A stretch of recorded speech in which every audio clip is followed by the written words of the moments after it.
Good evening class. क्या करने वाले हैं सर?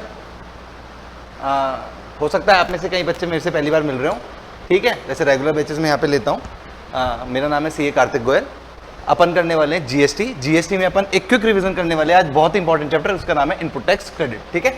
हाँ सर, ये तो हम जानते हैं, इससे पहले हम मिले हुए तो हैं, पर हमें आता थोड़ा कम कम ही है। आप ये जानते हो कि ये आपके एग्जाम में बहुत 10 से 15 नंबर या कई बार 15 से 20 नंबर का भी ये चैप्टर अकेला देखने को मिल जाता है, ठीक है। तो आज कोशिश करते हैं इसको, मैं श्योरली तो नहीं कह रहा कि अपन 2 घंटे में इसको निपटा ही देंगे, पर कोशिश करते हैं 2 घंटे में अपन इसका मैक्सिमम पार्ट अपन इसका कंप्लीट कर सके, ठीक है। तो बिना टाइम वेस्ट करते हुए स्टार्ट करते हैं आपका input tax credit chapter number आपका है 10, इनपुट टैक्स क्रेडिट। सर क्या है सर? कुछ सेक्शंस हैं बच्चों इसमें। सेक्शन क्या? सेक्शन 16, 17, 18, 19, 20। वैसे तो 21 भी इसमें आता है, पर वो इतना इंपॉर्टेंट नहीं है। अपन अगर ये 5 सेक्शन 1 2 3 4 5 ही हुए ना, हाँ, ये 5 सेक्शन आज कंप्लीट कर पाए तो अपना आईटीसी मेनली कवर हो जाएगा सर, ठीक है। उस सारा चैप्टर स्टार्ट करने से पहले एक बेसिक डायग्राम जानते हैं कि सर ये चैप्टर वर्क कैसे करता है। Actually ITC input tax credit जो किसी भी रेसिपिएंट के यहाँ पे अवेल करनी होती है, वो कैसे वर्क करके चलती है। देखो, ये है आपका सप्लायर, ये है आपका रेसिपिएंट। ध्यान से सुनना, क्योंकि रिवीजन बैच है, बातों को ज्यादा डीप नहीं समझा पाऊंगा, जल्दी जल्दी कंप्लीट करके चलूंगा, है ना। मेरे साथ साथ फ्लो बनाए रखना। ये सप्लायर है, ये रेसिपिएंट है। सप्लायर ने रेसिपिएंट को माल बेचा, बदले में लिए पैसे और साथ में लिए जीएसटी के पैसे, ठीक है। अब ये B2B मॉडल है, क्योंकि सर आपका आईटीसी जो चैप्टर है, आपका जो आईटीसी चैप्टर है वो वर्क किस में करता है सर? B2B मॉडल में करता है, इतना तो आप जानते ही होंगे। B2C मॉडल में कोई भी आईटीसी आपको अवेल नहीं होती रेसिपिएंट के यहाँ पे। जब B2B मॉडल है, जब अब ये क्या करेगा, इससे जीएसटी के पैसे लिया, जो गुड्स या सर्विस बेची, जो गुड्स या सर्विस रेंडर करी है वो सप्लायर के, वो तो पैसे खुद के हैं, और जो जीएसटी के पैसे लिए हैं वो तो एज अ एजेंट कलेक्ट किए हैं सरकार के बिहाफ पे। ये पहुंचाने किसको है? इसको गवर्नमेंट को पहुंचाने सर, गवर्नमेंट को पहुंचाने। तो कैसे पहुंचाएगा गवर्नमेंट सर? रिटर्न फाइल करके, पोर्टल पे जाएगा, रिटर्न फाइल करेगा, B2B में जाएगा। B2B में वहां पे 2 कॉलम होते हैं जब रिटर्न फाइलिंग करते हैं, B2B और B2C। जब B2B रिटर्न फाइलिंग में जाएगा, जब वहां क्या बोलेगा भाई, वहां क्या बोलेगा कि इसका जीएसटी नंबर देगा, अपने रेसिपिएंट का जीएसटी नंबर देगा और बोलेगा कि मैंने इस रेसिपिएंट को इतना माल, सॉरी चल रहा है ना, हाँ, मैंने इस रेसिपिएंट को इतना माल बेचा था। जब इस रेसिपिएंट को इतना माल बेचा था तो उससे इतने रुपए का जीएसटी लेके आया हूं, जो कि मैं आपको इस रिटर्न में पहुंचा रहा हूं, ठीक है। ये तो आपने बता दिया सप्लायर के एंड ने। जब सप्लायर ने रेसिपिएंट से लिया हुआ इनपुट टैक्स आपकी गवर्नमेंट को पहुंचा दिया, तो ये रेसिपिएंट का हक बनता है, जो सप्लायर को टैक्स दे के आया है, सप्लायर ने गवर्नमेंट को पहुंचा दिया। अब उस रेसिपिएंट का हक बनता है कि इसके यहाँ पे वो 3 लेजर में से, सर आपको सब बच्चों आपको सबको पता है, ई क्रेडिट लेजर एक नाम की एक लेजर होती है, 3 होती है, E cash, E credit and E liability. मैं तीनों का नाम नहीं लिखना, ई क्रेडिट का नाम लिख रहा हूं। अब रेसिपिएंट का हक क्या बनता है? जो टैक्स सप्लायर को देके आया था, सप्लायर ने गवर्नमेंट को पहुंचा दिया, वो इसके ई क्रेडिट लेजर में दिखना चाहिए। हाँ सर, दिखना चाहिए, वो इसके ई क्रेडिट लेजर में दिखना चाहिए। वो ई क्रेडिट लेजर में कब रिफ्लेक्ट होता है रेसिपिएंट के यहाँ पे? जब वो सेक्शन 16 की 12 कंडीशन फुलफिल कर देता है। जब वो सेक्शन 16 की 12 कंडीशन फुलफिल कर देता है, जब वो ई क्रेडिट, सर 12 में से कोई एक या 12 की 12, सर 12 की 12 कंडीशन मैंडेटरी हैं। ये 12 कंडीशन बहुत ही इंपॉर्टेंट कंडीशंस हैं। ये 12 कंडीशन जब आपके यहाँ पे रेसिपिएंट फुलफिल कर देता है, तो तभी उसको ई क्रेडिट लेजर में उसका आईटीसी दिखना शुरू होगा। जो वो टैक्स सप्लायर को देके आया है, वो टैक्स उसकी जेब में वापस से कब घूम के ई क्रेडिट लेजर में कब आएगा? जब वो 12 कंडीशन फुलफिल कर देगा, ठीक। तो मतलब हो सकता है सप्लायर ने तो सरकार को वो टैक्स पहुंचा दिया हो, पर अगर वहां पे 12 कंडीशन में कोई एक भी कंडीशन छूटी तो वो पैसा सरकार का हो गया। अब सरकार इसके ई क्रेडिट लेजर में वो पैसा नहीं डालेगी। तो मतलब 12 कंडीशन बहुत इंपॉर्टेंट रोल प्ले कर रही है। हाँ सर, बहुत इंपॉर्टेंट रोल प्ले कर रही है। तो आप अब एक काम करो, अब उस 12 कंडीशन हमें वाकिफ करा दो, वो 12 कंडीशन क्या है, ठीक। ये वही डायग्राम है जो मैंने आपको थोड़ा रफली बनाया है, थोड़ा तरीके से बना हुआ है। 12 कंडीशन क्या है, मैं आपको बच्चों वापस बता दूं कि 12 की 12 कंडीशन फुलफिल होना जरूरी है, ठीक है। घबराओ मत, मैं हूं ना तुम्हारे साथ में। रिवीजन का मतलब ये नहीं है कि मैं कुछ छोड़ के चलूंगा या तुम कुछ पूछ नहीं सकते, पूछ बिल्कुल सकते हो, आराम से भी करेंगे तो भी हो जाएगा, ठीक है। घबराना मत कि सर इतनी जल्दी बोल रहे हैं, ठीक, क्योंकि मेरे को थोड़ा टारगेट है इसलिए थोड़ा जल्दी बोल रहा हूं, वरना मैं तुम्हारे साथ हूं, कोई दिक्कत की बात है नहीं, आराम से हो जाएगा, ठीक। 12 कंडीशन में से पहली कंडीशन क्या कहती है यार? Recipient should have invoice. आगे बहुत कुछ लिखा हुआ है, पर इतनी सी बात सुन लेते हैं कि जो यहाँ पे अगर मैं रेसिपिएंट जो सप्लायर को कुछ खरीद के लाया था, तो पैसे देके आया था, 2 तरह के पैसे देके आया था, गुड्स या सर्विस के और एक जीएसटी के। तो उसका कुछ इनवॉइस तो लिया होगा ना मैंने। तो यार इनवॉइस हरदम होना जरूरी है। बिना इनवॉइस के रेसिपिएंट यहाँ पे आपकी इनपुट टैक्स क्रेडिट क्लेम ही नहीं कर सकता। तो इनपुट टैक्स क्रेडिट क्लेम करने के लिए पहली मैंडेटरी कंडीशन क्या है? इनवॉइस रेसिपिएंट के यहाँ पे होना जरूरी है, जिसका उसको आईटीसी लेना है। मतलब जो उसने परचेज करी है, उस परचेज का इनवॉइस होना जरूरी है। तो recipient should have an invoice issued by the supplier. हाँ सर, गेटिंग इट। सर आगे बहुत कुछ बकवास करी हुई है, आप ये बता दो issued by supplier, self invoice, debit note, credit note, ये सभी बच्चों अब क्या है रिवीजन क्लास में थोड़ा सा मेरे को स्किप करना पड़ेगा, पर ये भी यही मान लो सारे इनवॉइस के अलग अलग नाम है, ये सभी इनवॉइस हैं अलग अलग नाम से हैं बस, ठीक है। Debit note, credit note, bill of entry, ये सभी इनवॉइस होते हैं, बस इनवॉइस के अलग अलग नाम है, तो इनवॉइस होना चाहिए। Goods and service receive by the second condition पे जंप कर रहे हैं। Goods and service receive by recipient himself और receive by party on behalf of recipient, मतलब कि बोर्ड कम यूज करूंगा, बोर्ड लिखने में थोड़ा टाइम ज़्यादा लगता है, मेरे डायग्रामेटिक मतलब वर्चुअल डायग्राम बना रहा हूं मैं, अपने दिमाग में इमेजिन कर लो। ये सप्लायर है, ये रेसिपिएंट है, रेसिपिएंट ने बोला भैया ये सामान ले ले, इतने पैसे ले ले, मेरे को ये सामान दे दे, ठीक। तो रेसिपिएंट आईटीसी कब बुक कर पाएगा, जब वो गुड्स या सर्विस एक्चुअली में रिसीव कर ली। गुड्स या सर्विस रिसीव बाय रेसिपिएंट, खुद ने रिसीव कर ली, या फिर बोला पैसे तो मैं दे रहा हूं, पहुंचा उस गुड्स उसको देना, या फिर किसी और को रेंडर करवा दी वो गुड्स या सर्विस। तो इस जब दूसरी कंडीशन भी पूरी हो गई, गुड्स, दूसरी कंडीशन क्या कह रही है, जब रेसिपिएंट ने खुद वो गुड्स या सर्विस ले ली है, या अपने मतलब किसी और ने रेसिपिएंट की बिहाफ पे वो गुड्स या सर्विस ले ली। होता है ना कई बार, तुम अपनी मम्मी के लिए कोई घड़ी ऑर्डर कर दो, ठीक, तो रेसिपिएंट कौन है यहाँ पे, तुम ही हो, तुम पैसे दे रहे हो, और एक्चुअली गुड्स किसको मिले, आपकी मम्मी को, ठीक। तो goods and service receive by recipient himself और रिसीव बाय थर्ड पार्टी है ये ऑन बिहाफ ऑफ रेसिपिएंट, ठीक है। सेकंड कंडीशन हो समझ में आ गई। यहाँ क्या लिख रखा है, if goods receive in instalment then deem to be receive on receipt of last lot. इसका मतलब क्या है सर, ऐसा होता है कई कबार, जैसे कि एक बिल्डर है, बिल्डर ने सीमेंट मंगवाई, बिल्डर कौन है, रेसिपिएंट है, सप्लायर कौन है, आपका सीमेंट जो सप्लायर है वो रेसिपिएंट है।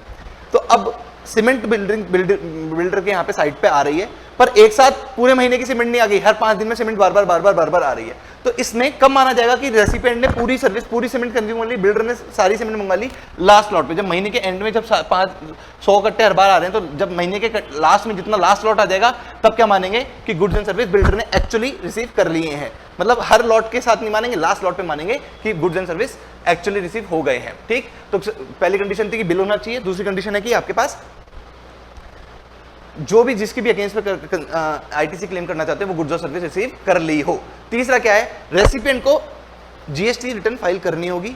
लाइकवाइज फोर्थ कंडीशन भी यही है कि आपके सप्लायर को भी जीएसटी रिटर्न फाइल करनी होगी। ऐसे एक्चुअली वाइस वर्सा होना चाहिए था, थर्ड को होना चाहिए फोर्थ, तो फोर्थ को होना चाहिए थर्ड। पहले फोर्थ कंडीशन पढ़ लेते हैं। Supplier need to file GST return, मतलब पहले सप्लायर, आपने रेसिपिएंट ने टैक्स के पैसे दिए ना किसको, सप्लायर को, तो सप्लायर को क्या करना है, पोर्टल पे जाके रिटर्न फाइल कर देनी चाहिए। तभी जब पहले ये रिटर्न फाइल कर देगा, तब यहाँ पे रेसिपिएंट की बारी आएगी। ये नहीं कि उसने फाइल कर दी तो आपके यहाँ पे रेसिपिएंट के यहाँ पे आईटीसी चमकने लग जाएगी, ऐसा नहीं है। उसने तो फाइल करी है। थर्ड कंडीशन में क्या कह रहा है, आपको भी फाइल करनी होगी, ठीक। तो सप्लायर और रेसिपिएंट जब दोनों बंदे आपके रिटर्न फाइल कर देंगे 3B3B, तब आपके रेसिपिएंट के यहाँ पे वो इनपुट दिखनी शुरू होगी। देखो बच्चों, इस आगे कंडीशन बढ़ने से पहले एक थॉट डेवलप कर लो कि सप्लायर को तो वो जो टैक्स का पैसा लेके आया है वो तो जमा कराना ही कराना है, वो उसका पैसा है नहीं, वो पाप का पैसा है, वो गवर्नमेंट का पैसा है। उसने गवर्नमेंट का नाम लेके ही सामने वाले से जीएसटी लिया था। कभी भी किसी भी दुकान से आप कोई भी परचेज करते हो, अगर सामने वाले को जीएसटी देके आते हो, वो तो जीएसटी सप्लायर के नहीं है, वो किसके हैं, गवर्नमेंट। तो उसको तो गवर्नमेंट को पहुंचाने होंगे।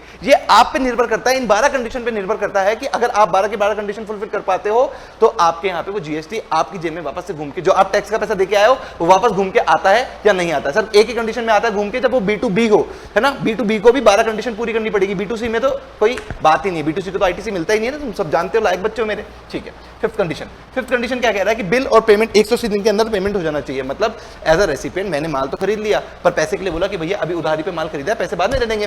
तो सरकार इसको रेसिपिएंट को कह रही है कि इस सप्लायर को पैसे 180 दिन तक पहुंचा देना। अगर 180 दिन तक भी नहीं पहुंचाएगा तो तेरी आईटीसी अगर हम दे चुके होंगे ना तो हम गायब कर देंगे, वापस ले जाएंगे, ठीक। तो आईटीसी रिवर्सल कर देंगे, खाली करेंगे। सुना है ना, मतलब तेरा ई क्रेडिट लेजर जो हमने आईटीसी से छड़ा दिया था वो वापस से खाली कर देंगे। 3 डेट देखी ना, खाली कर देंगे। तो मतलब एक तरह से थ्रेटन किया जा रहा है आपके किसको, रेसिपिएंट को थ्रेटन किया जा रहा है कि भैया 180 दिन के अंदर तो अपने सप्लायर भाई का पेमेंट कर ही देना, ठीक। मतलब ये कौन सी प्रैक्टिस हुई कि आपने माल भी खरीद लिया, सर्विस भी ले ली और 180 दिन तक आपने पेमेंट ही नहीं किया। तो थ्रेटन किया जा रहा है कि भैया आईटीसी चाहिए तो 180 दिन के अंदर आपको क्या करना पड़ेगा, पेमेंट करना पड़ेगा। किसको पेमेंट करना पड़ेगा सर, रेसिपिएंट ही पेमेंट करता है, किसको करता है, सप्लायर को करता है, ठीक। तो सप्लायर को यहाँ पे पेमेंट करना पड़ेगा। अंदर आगे बहुत कुछ बात लिखी गई है, ये मैं आपको फटाफट से बता देता हूँ। सर मतलब अगर मान लो मेरे पास पैसे नहीं थे, मैं सच में जेन्युइन आदमी हूँ, वो उसको मेरे पे विश्वास है, कोई दिक्कत नहीं है। यहाँ पे एक बार मेरे पास सच में पेमेंट किया, क्रंचेज आ गए, मेरे पास सच में पैसा नहीं था, 1 साल तक नहीं था, 180 दिन तो हटाओ, 6 महीने तो हटाओ, 1 साल तक पैसा नहीं था। सप्लायर को कोई दिक्कत नहीं, सरकार को दिक्कत है, मतलब सरकार बोलती है कि आईटीसी का पैसा मेरे को नहीं देंगे अगर मैंने साल भर तक का पैसा नहीं लौटाया तो। नहीं, सरकार को कोई दिक्कत नहीं है अगर सप्लायर भाई को कोई दिक्कत नहीं है तो सरकार क्या कहती है, हम तो ये 5th कंडीशन 180 दिन वाला कॉन्सेप्ट लेके तो चलेंगे, रिवर्सल तो कर देंगे, जो आपको आईटीसी दी थी वो गायब तो कर देंगे 100 दिन वाले। पर अगर जब भी आप पेमेंट करोगे ना, जब भी आप पेमेंट करोगे किसको, सप्लायर को, जब भी रेसिपिएंट सप्लायर को पेमेंट करेगा वापस से आईटीसी आपके अकाउंट में वापस दिखने लग जाएगी। तो सर्विस कंडीशन का मतलब क्या हुआ, मतलब इतना ही हुआ कि बस एक बार तो गायब कर देंगे, तो मतलब एक बार तो ट्रैक आ जाएगा कि भैया ये रेसिपिएंट टाइम से पैसे देता है या नहीं देता, एक बार गायब होने से तो पता लग जाएगा। ठीक है। और सर एक अपने गेट नंबर 2 सप्लाई चैप्टर में एक शेड्यूल 1 पढ़ा था जिसमें फ्री ऑफ कंसिडरेशन सप्लाई थी, मतलब पैसा नहीं जाएगा तो भी जीएसटी लगेगा, मतलब सामने वाले को अगर अपन सेल कर देंगे और सामने वाले से पैसे नहीं लेंगे। शेड्यूल 1 पढ़ा था ना आरबीआई की एजेंसी, सर पढ़ा दो ना, नहीं बच्चों पढ़ा नहीं सकता मैं, सप्लाई चैप्टर में नहीं पूछ सकता, बस तुमको ये याद होना चाहिए। आरबीआई एजेंसी से रिलेटेड पार्टी ट्रांजैक्शन, बी से परमानेंट ट्रांसफर और business on which ITC claim, I से था इंपोर्ट ऑफ सर्विसेज और ए से था एजेंसी से था प्रिंसिपल एजेंट सर्विसेज। अगर इन सारी सर्विसेज में सामने वाले से पैसा नहीं भी आया तो भी सप्लाई मान लेते थे और जीएसटी चार्ज करते थे ना सर, हाँ जीएसटी चार्ज करते थे, मतलब रेसिपिएंट इस बार पैसे देने ही नहीं वाला, तो 180 दिन का कॉन्सेप्ट लगेगा क्या सर, नहीं लगेगा। इसलिए इन 4 चीजों में 180 दिन का कॉन्सेप्ट यूज नहीं करते, ये डीप में लिखा हुआ है, पढ़ लेना आपने धीरे धीरे आराम से, ठीक है ना। 6th कंडीशन क्या कह रही है, इनवर्ट सप्लाई। अब ये कह रहा है कि भैया जो रेसिपिएंट B2B तो है, मतलब रेसिपिएंट B2B तो है, ये आपके कार्तिक सर है, ठीक है, ये आपके कार्तिक सर हैं, ठीक है, ये रजिस्टर्ड तो हैं, इनके पास आरसी तो है, इनके पास जीएसटी की आरसी तो है, पर इनके फिर भी 2 घर है ना, एक तो बिजनेस है, मान लो मैं प्रैक्टिस करता हूं तो एक तो इनके पास बिजनेस है और एक इनका घर भी तो है, घर भी तो जाते हैं शाम को। तो अब इन्होंने कोई सप्लायर से कोई एसी खरीद लिया। अब ये डिपेंड करेगा ये एसी प्रैक्टिस के ऑफिस में लगा रहे हैं या घर पे लगा रहे हैं। अगर ये ऑफिस में एसी लगा रहे हैं तो ही आपको इनपुट मिलेगी यार, तो ही आपको इनपुट मिलेगी। अगर इन्होंने घर पे लगा दिया तो कोई भी इनपुट नहीं मिलेगी। 6th कंडीशन ये कह रही है इनवर्ट सप्लाई यूज और intended to use for business और फर्दरेंस ऑफ बिजनेस, मतलब बिजनेस के ही यूज में आनी चाहिए आपकी सप्लाई। ठीक, जो भी आप खरीद रहे हो वो बिजनेस में लगाओगे तो ही आपको आईटीसी मिलेगी, अदरवाइज तो यहाँ पे आप B2C ही हो गए, ये तो B2C है। जैसे ही आपने घर के लिए एसी खरीदा आप तो सी बन गए, कस्टमर बन गए। B2B तो बिजनेसमैन तो रहे नहीं, तो आईटीसी तो मिलती है किसको, बिजनेसमैन टू बिजनेसमैन। तो 6th कंडीशन ये कह रही है जो भी अगर आईटीसी क्लेम कर रहे हो तो बिजनेस के लिए यूज करना, घर की सुख सुविधाओं के लिए, मतलब कोई भी बिजनेस से हटके कुछ भी लगाओगे तो वो उसके लिए आपको आईटीसी नहीं मिलेगी। इंपॉर्टेंट कंडीशन 6th कंडीशन, ठीक है ना, इंपॉर्टेंट कंडीशन है 6th condition. 7th, recipient output supply should be non exempted. Sir ये क्या, हाँ कोई बात नहीं, मैं बता रहा हूं ना, ये आपका रेसिपिएंट है, रेसिपिएंट आईटीसी क्लेम करना चाहता था, पर रेसिपिएंट जब माल खरीद के लाया ये तो टैक्सेबल गुड्स थे, इसलिए जीएसटी दे के आया, जीएसटी का पेमेंट करके आया है, पर ये मैन्युफैक्चरिंग इंडस्ट्री है। ठीक, जो रॉ मटेरियल लाता है उसको मैन्युफैक्चर करके फिनिश गुड्स बना के भेज देता है। अब ये फिनिश गुड्स जीएसटी में एग्जेम्प्ट है, गेट नंबर 5 में। सर अगर ये एग्जेम्प्ट थे तो ये सामने वाले से जीएसटी कलेक्ट नहीं कर पा रहा होगा, फिर इसको इनपुट भी नहीं मिलेगी। 7th कंडीशन ये कह रही है, मतलब रेसिपिएंट जब जीएसटी का पेमेंट करके आया उसको इनपुट जब भी मिलेगी जब वो बेचने पे क्या कर रहा होगा, जीएसटी कलेक्ट कर रहा होगा। अगर बेचने पे जीएसटी कलेक्ट नहीं कर रहा, भला है रजिस्टर्ड पर्सन है, भला है बिजनेस के लिए यूज कर रहा है, पर अगर बेचने पे एग्जेम्प्टेड सप्लाई कर रहा है ना तो उसको जो इनपुट टैक्स देके आया था उसका इनपुट नहीं मिलेगा। मतलब बेचना टैक्सेबल गुड्स का ही होना चाहिए। अगर टैक्सेबल गुड्स को बेच रहा है तो ही जो इनपुट देके आया था, टैक्स देके आया था, वो उसके खाते में एज ए आईटीसी रिफ्लेक्ट होगी। समझ में आती है 7th कंडीशन। सर हाँ सर, ये समथिंग लाइक डीटी में एक ऐसा कंडीशन है कि आपकी वही एक्सपेंसेस पीएनएल में लिखे जा सकते हैं। डीटी भी पढ़ते हो ना आप लोग, आपके वही एक्सपेंसेस डीटी में लिखे जाते हैं जो टैक्सेबल इनकम को कमाने के लिए खर्च हुए हैं।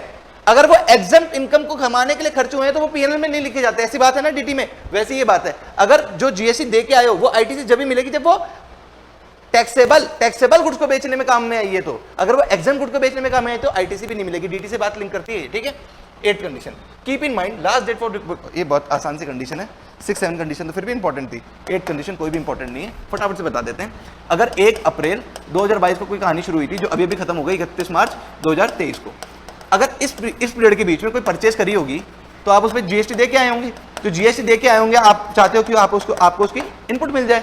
अगर जब आप जीएसटी दे के आए हो, आप चाहते हो उसको आपको इनपुट मिल जाए, तो आपको क्या करना पड़ेगा, इस डेट में एक डेट आएगी सितंबर का महीना, जिसकी रिटर्न जाएगी 20 अक्टूबर 2023 को। हाँ सर, अभी एनुअल रिटर्न कहते हैं इसको, एनुअल रिटर्न जानी बाकी है। तो इस पीरियड की अगर आप जीएसटी चाहते हो, इनपुट चाहते हो, तो आपको इस डेट तक तो वो क्लेम कर ही लेनी है। अगर इस पीरियड तक भी आपने क्लेम नहीं करी तो फिर आपको वो आईटीसी नहीं मिलेगी। ध्यान रहे कि 12 की 12 कंडीशन फुलफिल करना जरूरी है, तभी जाके आपको आईटीसी मिलेगी। ठीक है, पढ़ने का टाइम आप रेटिंग लगा लेना, यही बात लिखी हुई है। 9th क्या था, 9th भी बहुत इंपॉर्टेंट कंडीशन है यार। 8th इतनी इंपॉर्टेंट नहीं है, सिर्फ इसमें तो टाइम लिमिट थी, समझने की कोई बात ही नहीं थी।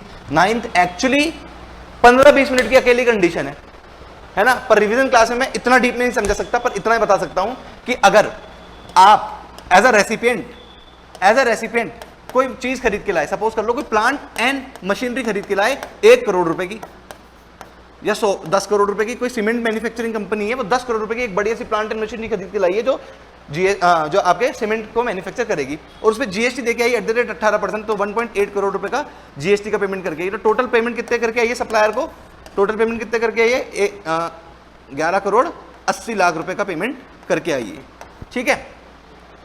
तो अब वो प्लांट एंड मशीनरी, अब देखो डीटी और आईडीटी में 2 में बढ़ जाएगा ये, एक डीटी चलेगा एक आईडीटी चलेगा। डीटी में तो वो लिखेगा पीएनएल में टू डेप्रिसिएशन, और यहां लिखेगा आईटीसी। तो आपका जीएसटी में आईटीसी वाली कंडीशन से एक कंडीशन बोल रही है कि भैया या तो जब उसकी वैल्यू मानो, तो अगर उसकी वैल्यू आपने 11.8 करोड़ मान ली, मतलब जीएसटी का पैसा कॉस्ट में इंक्लूड कर लिया, तो उस पर डेप्रिसिएशन लगा लेना @ 10% हर साल, ठीक है। या तो ये कर लेना, क्योंकि आपने डेप्रिसिएशन जीएसटी पे भी डेप्रिसिएशन लगा दिया ना, यहाँ पे अगर आपने जीएसटी पे भी डेप्रिसिएशन लगा दिया तो फिर आपको आईटीसी नहीं मिलेगी। अगर आईटीसी लेनी है तो 10 करोड़ रुपए पे डेप्रिसिएशन लगाना और 1.8 करोड़ रुपए को आईटीसी में लिख लेना, ठीक। डेप्रिसिएशन लगाना 10 करोड़ रुपए पे और आईटीसी को 1.8 करोड़ चार्ज कर लेना। पर अगर आपने 11.8 करोड़ रुपए डेप्रिसिएशन लगा लिया पूरी कॉस्ट मानते हुए, मतलब जीएसटी का पैसा भी कॉस्ट में का पार्ट मान लिया, तो फिर आपको आईटीसी नहीं मिलेगी। ये वाली बात कह रहा है आपकी कंडीशन नंबर 9, जो कि बेहद इंपॉर्टेंट कंडीशन है। और आपको मैं एक शॉर्ट में क्रक्स बता रहा हूं कि हरदम आईटीसी का पैसा अलग मांगना। सर क्यों का रीजन नहीं दे पाऊंगा, अभी लॉजिक नहीं दे पाऊंगा। आईटीसी का पैसा अलग मांगना और जीएसटी की डेप्रिसिएशन अलग मांगना। जो भी बच्चा अपने क्लाइंट को ये वाली रेफरेंस दे देगा वो गलत कर देगा अपने क्लाइंट के साथ, इसलिए आईटीसी का पैसा अलग, डेप्रिसिएशन सिर्फ परचेज वैल्यू पे, ना कि जीएसटी वैल्यू इंक्लूडेड पे, ठीक है। हाँ सर क्यों बाद में पूछना मेरे से, अभी क्यों का टाइम नहीं है मेरे पास। मैंने मेरी रेगुलर क्लास देख लेना, उसमें मैं आराम से इन 12 कंडीशन पे दो क्लास ले लेता हूँ, है ना, कि इतनी धीरे धीरे पढ़ाता हूँ ये 12 कंडीशन। अब क्या है अपनी 10th कंडीशन। 10th कंडीशन कह रही है कि अगर आप कोई सप्लायर से कोई घर में कोई बिजनेस में कोई सामान खरीद के लाए, तो ऐसा नहीं, 6th कंडीशन ने क्या कहा था, 6th कंडीशन ने कहा था कि उसको बिजनेस के यूज के लिए लेना है, घर के यूज के लिए नहीं लेना है। होम यूज के लिए लोगे तो उस पर कोई भी आईटीसी नहीं मिलेगी, तो होम यूज के लिए नहीं लेना है। तो 10th कंडीशन भी यही कर रही है कि अगर आप कोई कैपिटल गुड्स खरीद के लाए तो उसकी लाइफ मानी जाती है 5 साल, मतलब 60 महीने। तो पूरे के पूरे 60 महीने आपको क्या करोगे, उसको बिजनेस में ही यूज लोगे। अगर आपने 60 महीने से एक महीने में कम या 10 महीने 20 महीने यूज ले लिया बिजनेस में, और बाकी जैसे मतलब 20 महीने बिजनेस में यूज ले लिया, अभी बच्चे 40 महीने बाद मतलब 20 महीने बाद आप उसको क्या लेगा, घर पे ले गए। अगर घर पे ले गए या बेच दिया या खराब रद्दी, आपको लगता है रद्दी हो गया, आप तो उसको बेच देना सही है, तो फिर 20 महीने की आईटीसी मिलेगी, पूरी आईटीसी नहीं मिलेगी। मतलब आईटीसी तभी मिलेगी पूरी की पूरी जब आप उसको 60 महीने में रिवर्स यूज करोगे। तो सर मतलब अगर हमने 20 महीने में यूज करके बेच दिया उसको, तो क्या फिर हमको पूरी आईटीसी नहीं मिलेगी? पर आईटीसी हम शुरू में बुक कर लेते हैं। तो रिवर्सल सीखेंगे आगे सेक्शन 17-18 में, ठीक है। डर तो नहीं लग रहा सर स्पीड से? नहीं सर, क्योंकि हमारा भी रिवीजन है। ऐसे मत सोचो कि हम एकदम बुद्धू बैठे हैं यहाँ पे, हमको भी आता है, बस हम थोड़ा सा भूल गए थे, किसी बैड लक की वजह से हमारा अटेम्प्ट नहीं निकला, या फिर हमें बस अभी तो हमने अटेम्प्ट दिया भी नहीं, बस हम आपके साथ तैयारी करना चाहते हैं, क्योंकि हमें पता है आप हमसे तेज हमारा रिवीजन करा दोगे। हाँ, ये हुई ना बात। कंडीशन नंबर 11, कंडीशन नंबर 11 क्या कह रही है? No ITC shall be allowed of the tax arisen on reassessment fraud etcetera. बहुत ईजी सी कंडीशन है। ये कह रही है कि अगर परचेज के टाइम परचेज सेल 1 नंबर में करना, 1 नंबर में करोगे तो जो आईटीसी मांगना बताओगे वो गवर्नमेंट में दे देगी। पर अगर पकड़े गए, 2 नंबर में परचेज सेल कर रहे थे, पकड़े गए, और पकड़े गए अब तो क्योंकि पकड़े गए, परचेज तुम्हारी पकड़ी गई कि तुमने परचेज करी हो, सरकार को पता ही नहीं, और सरकार ने पकड़ ली, फ्रॉड में पकड़ ली, रीअसेसमेंट में पकड़ ली, फिर तुम बोल रहे हो चलो परचेज पकड़ी गई, तो तुम बोल रहे हो कि अब सर इस पे ना हमारा आईटीसी भी खड़ा था, वो भी दे दो। तो जब पकड़े तो पहले से बोल देते तो सरकार तैयार थी आपको इनपुट देने के लिए, पर पकड़े जाने पर सरकार ने तुम्हारी परचेज पकड़ी, तुमने खुद ने डिक्लेयर नहीं करी, तो सरकार बोलती है अगर हम रीअसेसमेंट या फ्रॉड में तुम्हारी परचेज पकड़ लेंगे ना, तो उस पर इनपुट नहीं देंगे। चाहे उस पर इनपुट तुम दे के आए हो तो हम नहीं देंगे, क्योंकि तुमने खुद से नहीं बताई, इसलिए खुद से ही बता देना, उसमें फायदा है। अगर 2 नंबर की परचेज 2 नंबर की सेल कर रहे होंगे और पकड़े गए, तो पकड़े जाने पे कोई भी इनपुट नहीं मिलेगी। लास्ट अमाउंट क्या कहता है? Receive supply should be not a negative list supply. Section 17 subsection 5 में उसका नाम नहीं आना चाहिए, जो कि आज पढ़ लेंगे, डरो मत। 12 कंडीशन, 12 नंबर कंडीशन अभी थोड़ी सी लिंकेज कर लूंगा 10 आधे घंटे बाद, ठीक, 10 मिनट बाद मैं ये वाली लास्ट वाली कंडीशन लिंक कर दूंगा। अभी जिस बच्चे को समझ में नहीं आ रही कोई बात नहीं, ठीक, मतलब सेक्शन 17 सबसेक्शन 5 कुछ है, 12 नंबर की कंडीशन कह रही है कि उन जो परचेज करी है वो परचेज का नाम इस वाले सेक्शन में नहीं लिखा हुआ होना चाहिए। लिखा होगा तो इनपुट नहीं मिलेगी, और नहीं लिखा होगा तो इनपुट मिल जाएगी, सब्जेक्ट टू आपने ऊपर की 11 कंडीशन फुलफिल कर दी हो। हाँ सर, सेक्शन 16 वापस आ गया क्या? नहीं सर, वापस से नहीं आया, जो ऊपर की 12 कंडीशन पड़ी वो समरी थी और ये डिटेल में है। डिटेल आप घर पे जाके पढ़ लेना फटाफट से, ठीक है? हाँ सर ठीक है सर, नहीं पढ़ेंगे तो चलेगा? हाँ चलेगा, मैं कह रहा हूँ चलेगा। ऊपर की 12 कंडीशन शॉर्ट वाली जो पढ़ लेना चलेगा। आगे जंप करते सेक्शन 17 पे। सर आ भी गए? हाँ बस, होता तो इतना ही है, वो तो हम रेगुलर क्लासेस में टाइम लगाते हैं धीरे धीरे। सेक्शन 17 सबसेक्शन 5, लो सर अभी तो आपने बोला था आधा घंटा, फिर आए 10 मिनट पे, अभी तो 1 मिनट में आ गए। हाँ ये तो जादू है। ठीक, सेक्शन 17 सबसेक्शन 5 क्या कहता है आपका बच्चों? कि कुछ परचेजेस, कुछ चीजें ऐसी हैं, कुछ गुड्स, कुछ सर्विसेज ऐसी हैं जो आप परचेज कर लोगे, बिजनेस के लिए भी करोगे तो भी सरकार उसमें ठेंगा दिखा देगी आपको कि इनपुट नहीं देंगे। क्यों? बस लॉ कौन लिख रहा है? सरकार। तो गवर्नमेंट की अपनी इच्छा। गवर्नमेंट क्या बोलती है? यहां पे जितने भी नाम है ना, उनमें टैक्स के अमाउंट मोटे मोटे छुपे हैं, और अगर छोटे छुपे हैं तो साफ दिख रहा है कि ये तो बिजनेस का खर्चा है ही नहीं, ये तो पर्सनल खर्चा है। या तो टैक्स का अमाउंट मोटा है, या झोल साफ दिख रहा है कि ये तो बिजनेस का खर्चा है ही नहीं, ये तो पर्सनल खर्चा है। तो दोनों ही अमाउंट में सरकार की नीयत बदल गई कि भैया हो सकता है, देखो टैक्स के अमाउंट से मोटे से मतलब नहीं है। एक्चुअली क्या है, यहाँ पे सेक्शन 17 सेक्शन 5 में जो नाम है ना, वो ऐसे हैं कि ज्यादातर वो यूज कर लिए जाते हैं पर्सनल यूज के लिए, ज्यादातर वो यूज कर लिए जाते हैं पर्सनल यूज के लिए, और नाम ले दिया जाता है बिजनेस का। ठीक, मतलब वो खर्चे कर लेते जाते हैं पर्सनल यूज के लिए और नाम ले दिया जाता है बिजनेस का कि सर हम तो बिजनेस के लिए खर्चा देके आते हैं, हमको इनपुट देके चलो। सर इसलिए गवर्नमेंट परेशान थी कि सर गवर्नमेंट ने कंडीशन 6 कंडीशन पढ़ी ना कि बिजनेस के लिए यूज में आना चाहिए, तो गवर्नमेंट बोल रही थी कि हम तो ये कंडीशन लिख चुके हैं कि बिजनेस यूज के लिए आना चाहिए, फिर भी लोग दिखा देते हैं बिजनेस यूज के लिए और ले लेते हैं पर्सनल यूज का, और हम पकड़ भी नहीं पाते, ट्रैक भी नहीं कर पाते। ठीक, तो इसलिए उसका रम्मादी खत्म करो, उसके में जो झंझट है ना वो खत्म करो। सेक्शन 17 सबसेक्शन 5 में ब्लॉक क्रेडिट में उसका नाम लिख के, मतलब ब्लॉक क्रेडिट में उसका नाम लिख दिया कि इन परचेजेस पे तो क्रेडिट मिलेगी ही नहीं, किसी को नहीं मिलेगी साहब। एक्सेप्शन अगर जिसको देनी होगी उसको एक्सेप्शन में डाल के उसको भी देंगे, पर जनरली तो सबके लिए रास्ता बंद करेंगे इन चीजों की परचेज पे इनपुट देने से। सर क्या कंडीशन है वो? सेक्शन 17 में सबसे पहला नाम लिखा हुआ है आपका passenger motor vehicle sitting capacity 13 और लेस, मतलब आपकी कार स्कूटर ये सब इसमें कवर हो गया। मतलब अगर आपने कोई इस कार खरीदी, चाहे बिजनेस के लिए खरीदी, बिजनेस के नाम से खरीदी, ठीक, तो भी आपको उसमें इनपुट नहीं मिलेगा। सर कार में बहुत मोटा इनपुट छुपा होता है, 28% से जीएसटी रेट लगती है। अगर आप एक होंडा सिटी घर पे 10, 10.5, 11 लाख रुपए की लेके आ रहे हो तो 3 लाख रुपए का तो उसमें टैक्स गवर्नमेंट को देके आ रहे हो जीएसटी के नाम का, ठीक है। रोड टैक्स ये सब तो अलग दोगे, आरटीओ में जो बोलोगे ना ऑन रोड प्राइस अलग है, एक्स शोरूम प्राइस अलग है, वो तो अदर टैक्सेस तो अलग है, और जो एक्स शोरूम प्राइस है ना उसमें भी 3 लाख रुपए जीएसटी के छुपे हुए हैं। ठीक, तो सरकार क्या चाहती है कि वो जीएसटी के पैसे सरकार ने लिए इसलिए कि तुमको वापस से क्रेडिट नहीं मिल पाए। अगर तुमने सरकार को 3 लाख रुपए दिए, तुमने होंडा शोरूम वाले को 3 लाख रुपए दिए, 7 लाख रुपए कार के दिए, 3 लाख रुपए टैक्स के दिए, ऐसे 10 लाख रुपए दिए, ठीक, उसने 3 लाख रुपए सरकार को पहुंचा दिए पोर्टल में रिटर्न भर के। अगर वो 3 लाख रुपए सरकार तुम्हारी ई क्रेडिट लेजर में दोबारा एज आईटीसी डाल देगी तो सरकार को फायदा ही क्या हुआ? ठीक है, तो सरकार ने इसका नाम लिख दिया ब्लॉक क्रेडिट में। सरकार बोलती है ज्यादातर लोग है ना बिजनेस के नाम से कार ले आते हैं, सारे बिजनेसमैन ऐसे ही करते हैं, बिजनेस उनके नाम से कार ले आते हैं और फिर क्या दिखा देते हैं कि बिजनेस की कार है, डेप्रिसिएशन भी क्लेम करते हैं, आईटीसी भी क्लेम कर जाते हैं और चलाते हैं घर पे, है ना, घुमाते हैं अपने घरवाली को, बीवी को, बच्चों को। ठीक, तो पर्सनल यूज के लिए तो हमने मना ही कर दिया था, पकड़ भी लेते हैं रास्ते में तो बोलते हैं बिजनेस दुकान ही जा रहा हूँ, दुकान जाना तो अलाउड है, बिजनेस के लिए पर्पस से जा रहा हूँ, तो कुछ तरीका ही नहीं है ट्रेस करने का। तो सरकार ने क्या किया, सेक्शन 17 सबसेक्शन 5 में लिख दिया कि अगर कोई भी पैसेंजर मोटर ट्रांसपोर्ट नहीं लिखा है यहाँ पे, ठीक है ना, गुड्स ट्रांसपोर्ट वाले का नाम नहीं, मतलब ट्रक खरीदेगा तो उसका नाम नहीं है, पैसेंजर मोटर व्हीकल लिखा है कि अगर पैसेंजर मोटर व्हीकल कोई भी आदमी खरीदेगा 13 सीटिंग कैपेसिटी से लेस वाली, मतलब बस खरीद ली तो सब, बस भी तो पैसेंजर मोटर व्हीकल है तो उसका नाम यहाँ है ही नहीं, बस पे तो आईटीसी अलाउड है। अरे बस कोई थोड़ा घर में लाता है, बस तो हरदम बिजनेस यूज के लिए चलेगी, तो सरकार को वहां डाउट ही नहीं था, सरकार ने उसका नाम काटा ही नहीं। सरकार ने नाम काटा, किसका काटा? कार, वैनिटी वैन्स, जो पर्सनल यूज के लिए ज्यादा काम में आएगी और दिखा देंगे बिजनेसमैन, तो सरकार ने नाम ही काट दिया कि जाओ तुम कोई सी कार ले आओ, होंडा सिटी ले आओ, नैनो ले आओ, स्कूटर ले आओ, मोटरसाइकिल ले आओ, तुम्हें आईटीसी नहीं मिलेगी तो नहीं मिलेगी। ठीक है सर, ऐसे तो गलत कर रही है सरकार। सरकार को यही तो डाउट था कि भैया ये बिजनेस के लिए नाम से ला तो रहा है पर यूज कर लेगा पर्सनल यूज के लिए, पर कई लोग तो ऐसे हैं जो बिजनेस के नाम से लाएंगे और बिजनेस यूज में लेंगे उनको भी आईटीसी अलाउड नहीं होगी क्या? बात तो तुम्हारी सही है, उनको तो होनी चाहिए, उनको तो होनी चाहिए। सर एग्जांपल दे दो। एग्जांपल है ओला वाला, उबर वाला। ओला उबर वाले ने एक कार खरीदी जिसको वो दिन भर राइडिंग लेगा, वहां से बुकिंग लेगा आपके ओला उबर ऐप से और दिन भर पैसेंजर को इधर से उधर करेगा।